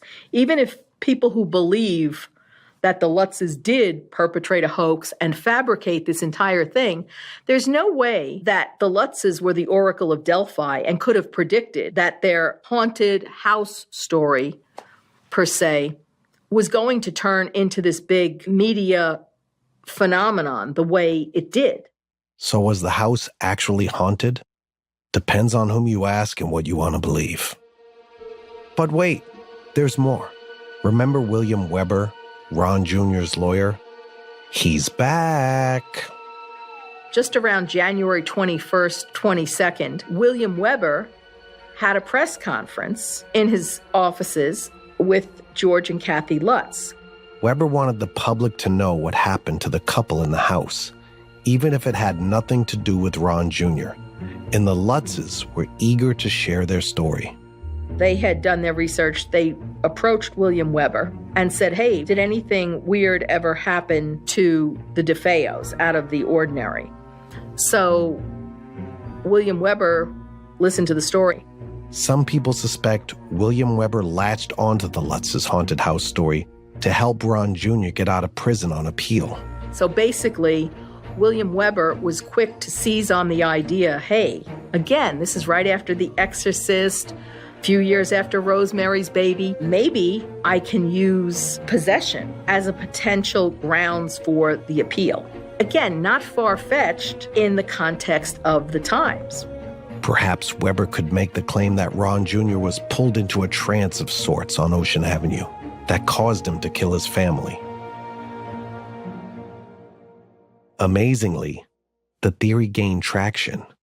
It got the media's attention. When that came out, and mainly, it was covered by some of the local stations that had happened, but was mainly in New York Newsday, again, the Long Island Press, etc. As the story was heating up, Joel Martin, the journalist and host with the Paranormal radio show, got a call from a parapsychologist named Steve Kaplan. A parapsychologist, by the way, is someone who studies the paranormal. In other words, the occult, ghosts, that sort of thing. And he calls me and he says, Martin, I've been on your show once before. I said, I remember you, pal. What's the problem? He says, the Amityville house. That's my problem. I said, what do you want to know? He said, I don't want to know anything. I want you to know that's a hoax. I said, how do you know it's a hoax? What did you do to prove it's a hoax? I just know because I spoke to George Lutz, and nothing makes any sense. I get too many contradictions. Contradictions, the price of the house, contradictions in when they moved in, when they left, what happened. And he says, what I'd like to do is come on your show and tell people why it's not haunted. Joel was intrigued, even though Kaplan sounded sure the Lutzes were making it all up. The nun falling unaccountably ill after crossing their threshold and the priest hearing ghostly voices, then getting slapped in the face when nobody was there. Joel wasn't about to just accept Kaplan's word for it. He wanted to do his own research. Besides, what was in it for the Lutzes to make this stuff up? So Joel booked attorney William Weber to come on his live WBAB radio show. Weber talked about all the spooky things going on at 112 Ocean Avenue. The haunted and the paranormal stuff that the Lutzes had reported happening there. Though Joel remembers the conversation he had with Weber, he never heard the interview air, and all the copies of the transcript of the show were lost. Weird, right? That's because the night Weber was on Joel Martin's show, something terrible happened. Things often took a dark turn when Joel was reporting on Amityville. I was stunned. So now the cat dies on the night of the murders, and now my daughter's mother is killed on the night I'm doing the interview to reveal a hoax. You might remember, Joel Martin was one of the first reporters on the scene of the murders back in 1974. When he came back home that night after filing his story, his pet kitten died in his hands. And now the mother of his child dies while he's talking to Ron DeFeo Jr.'s attorney about the paranormal at 112 Ocean Avenue? I know, everything's a coincidence. I've heard that, all right? You know, you gotta wonder. In this story, you really do. Around the same time this was all going down, in the early days of 1976, Laura DiDio was working as a producer at Channel 5 News in New York City.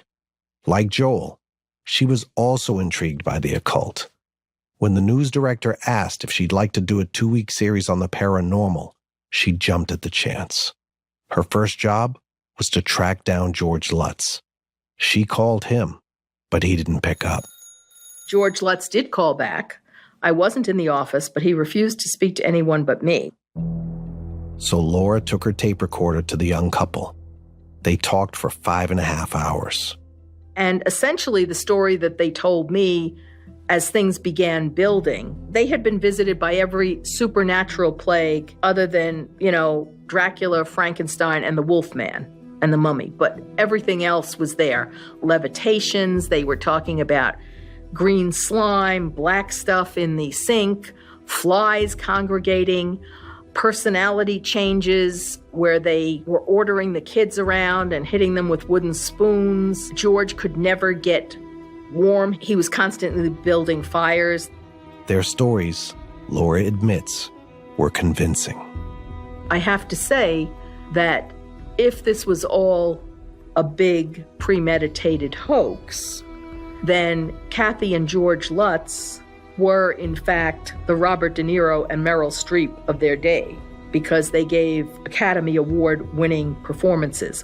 What I'm saying here is they seemed genuinely frightened and scared. Kathy was a very soft-spoken, very feminine type woman. She spoke in a very low voice, almost breathy. You had to lean forward and strain to hear her. George, he was the stronger personality. But he seemed very, very affected by what had happened, and everything became a clue, every little thing. Laura knew it immediately. She had a great story on her hands. So 2 things. Number 1, as a news organization, there was no way that Channel 5 was not going to do that story. Even if these people were the biggest fraudsters or showmen since P.T. Barnum. Because as my mentor and coworker Marvin Scott said, everybody loves a good ghost story. So After that, it was arranged that we would have this seance on March 6th in 1976 at the house. You heard Laura right. A seance, which a Channel 5 news crew would film at 112 Ocean Avenue. The Lutzes had fled the house, but had unaccountably left many of their possessions behind. The gingerbread house Kathy made for her kids was intact. There was still food in the fridge. The liquor cabinet was stocked. The children's toys were strewn across the house, and not to mention, all of the DeFeos' old furniture was still there. The seance would happen on a Saturday night. Laura brought in her crew, plus a slew of psychic investigators, researchers, graduate students, and a photographer. Laura's co-worker at the TV station, Marvin Scott, got pulled into the seance too. We heard from Marvin earlier in this episode. That night, he'd been anchoring the news. His plan had been to finish the newscast and go to meet his wife at a dinner party. But the news director says, "Not.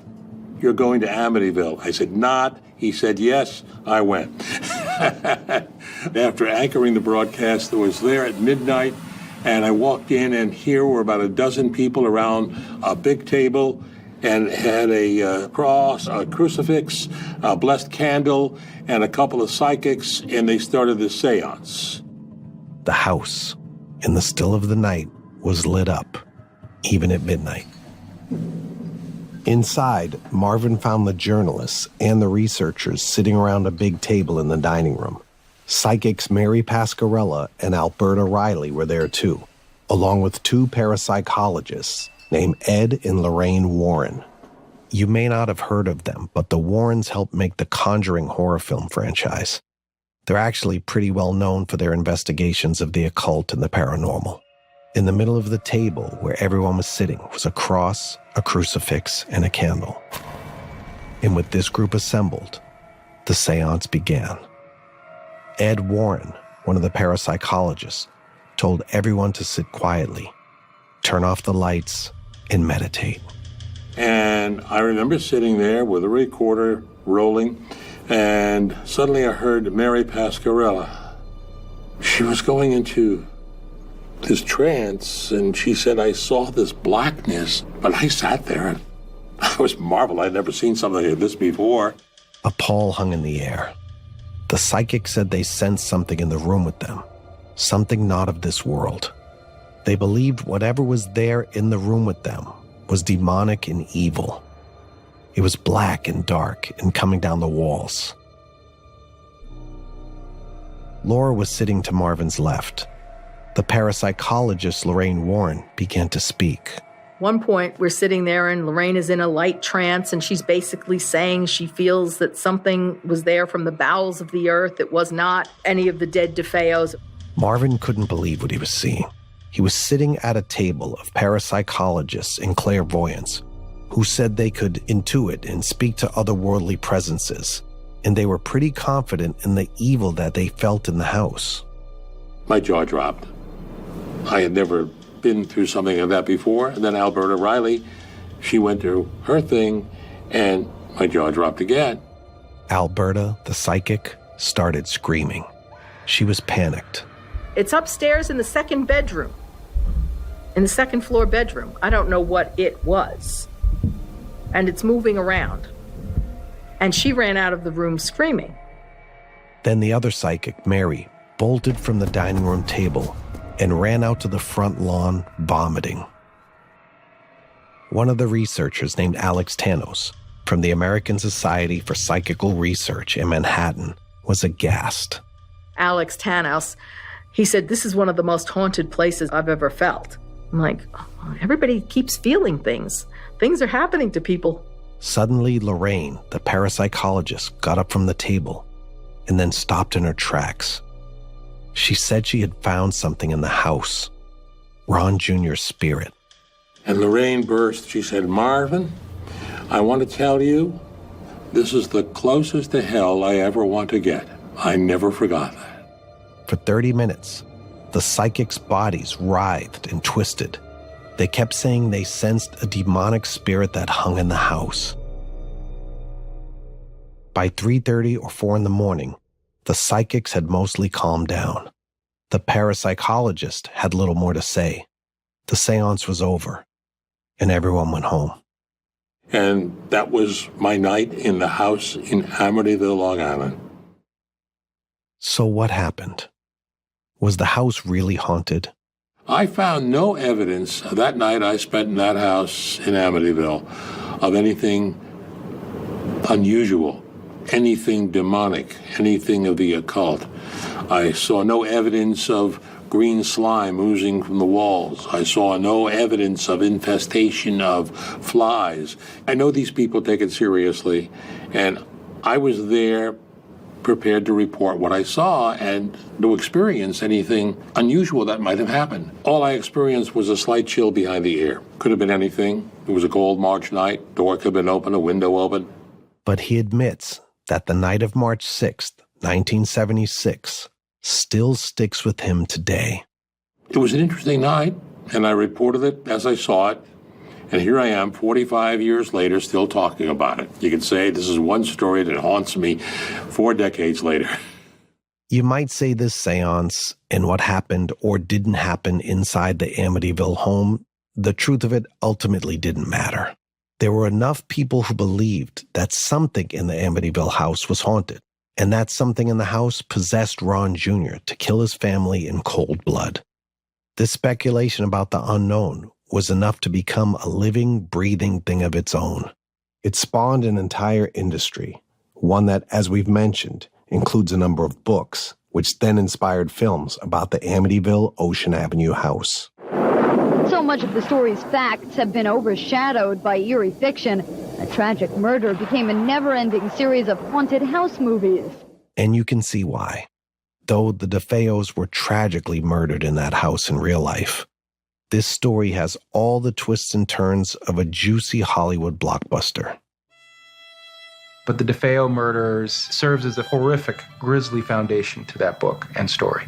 Weber and George and Kathleen Lutz met while the trial was going on to concoct the Amityville horror. Author Rick Osuna. No family had ever reported anything before. No family had ever reported anything after the DeFeos outside of the Lutzes, who obviously profited from this book and movie.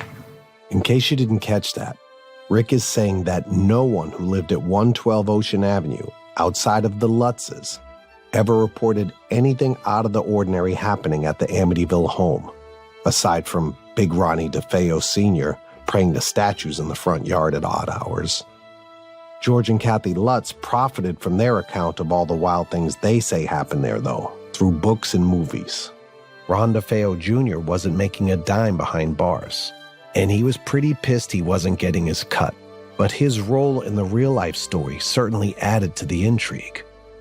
Here's Marvin Scott again. And everyone was making money off of this except him.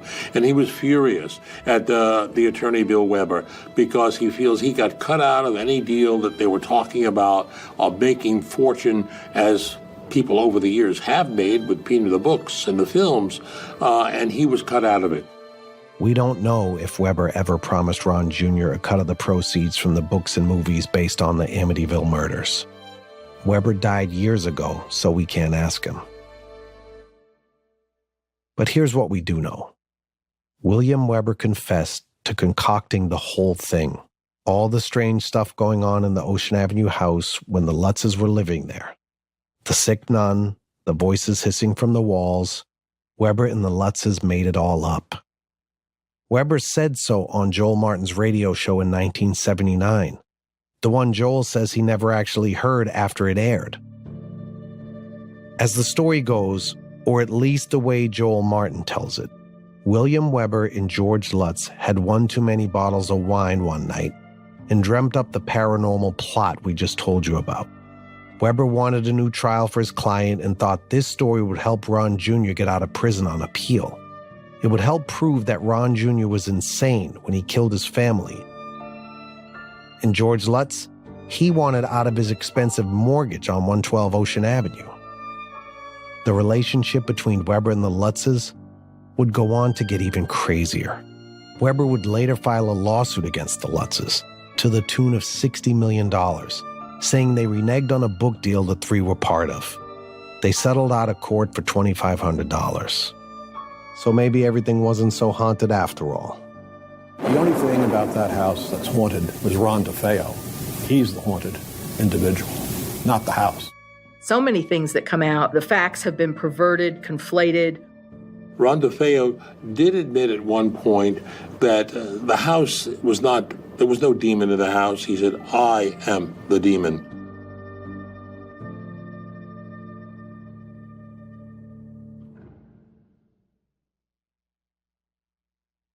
Drive to Ocean Avenue in Amityville, New York today, and you'll find the house at the center of the Amityville horror story. More than 5 decades later, it's still standing. You might find other people there too, hoping to learn something about the house made famous by so many books and movies. Even today, it's still easy if you drive down Ocean Avenue. You will see a few cars at whatever point during the day or evening slow down because you know they're looking for the house. You may remember Paula Uriburo. She was Don DeFeo's friend.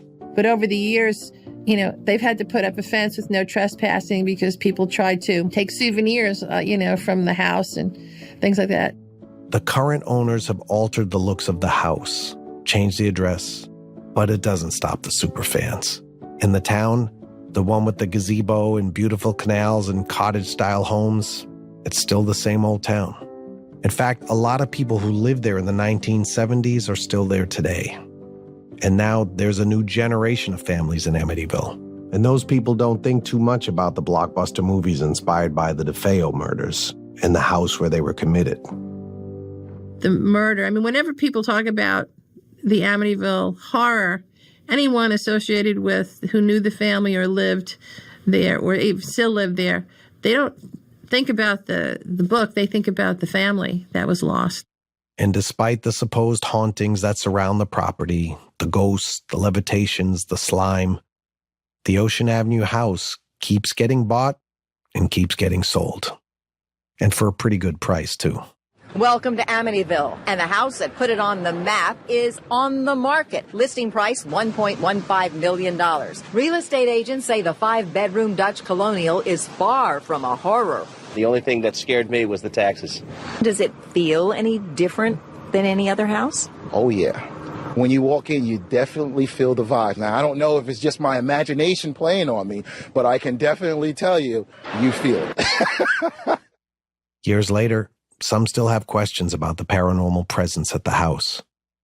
But behind all these rumors, and behind the best-selling books and cult classic films, the house is just a house. The house boasts 4 bedrooms, a pool, dock, and as you can see, an impressive water view. So I haven't seen any ghosts, no blood on the walls, no flies. When Rick Osuna thinks about the murders, he thinks about the 6 people who lost their lives in the interviews he did with Ron Jr. about the DeFeos. Without the Amityville horror franchise, the DeFeos would have likely faded into memory decades ago. What sickens me about the Amityville horror is 6 human beings had to die to give that book or story any type of credibility. And now it's a Hollywood cottage industry. Again, Laura DiDio. The real Amityville horror, besides the murders, is that at its foundation, it is a story of greed. Decades later, we still don't have the answers to everything that happened the night the DeFeos died.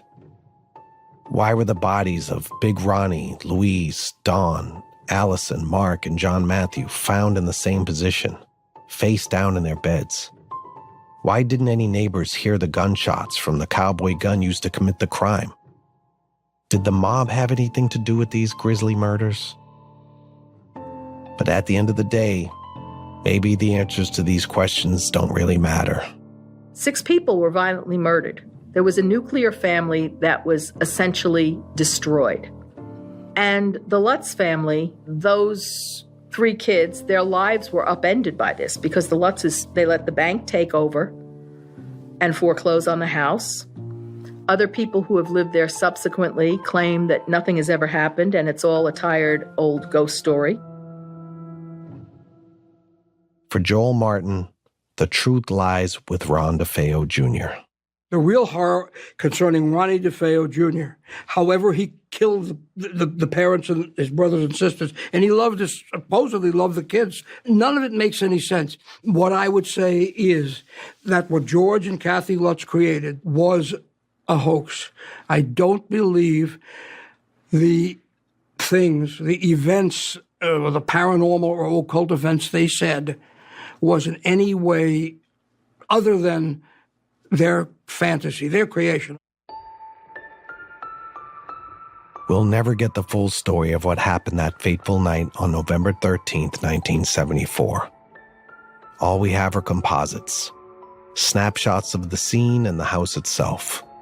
Our questions will never be explained, and it's not just because they're inexplicable or because they involve the paranormal. It's because the one man who knew the truth to these questions can't answer them anymore.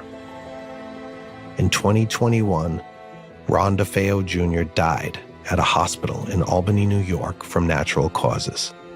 He was 69 years old. Will we ever know the true story of what happened that night? What motivated Ron DeFeo? Only Ron DeFeo can answer that.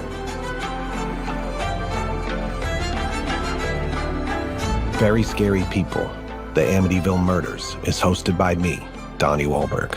It's a production of HLN in collaboration with Neon Hum Media and is based on an original series created by CNN executive producer Nancy Duffy. At CNN, our senior producer is Sabina Ryman, our producer is Allison O'Brien, and our executive producer is Abby Fentress Swanson. Alexander McCall leads audience strategy for our show, and Jameis Andrist designed our artwork. From Neon Hum Media, our executive producer is Jonathan Hirsch. Kate Mishkin is our producer, and our associate producers are Chloe Chobel and Navani Otero. Our editor is Stephanie Serrano. Samantha Allison is our production manager. Sam Baer and Josh Harn are our mix engineers. Theme and original music composed by Asha Ivanovich. Additional music came from Blue Dot Sessions and Epidemic Sound. Our fact checker on this series is Justin Cloxo. Special thanks to Tara Lawrence, Michael Reyes, Courtney Coop, Tamika Balance-Kalasny, Ashley Lusk, Robert Mathers, Christian DeChateau, Lisa Namaro, and John Dianora.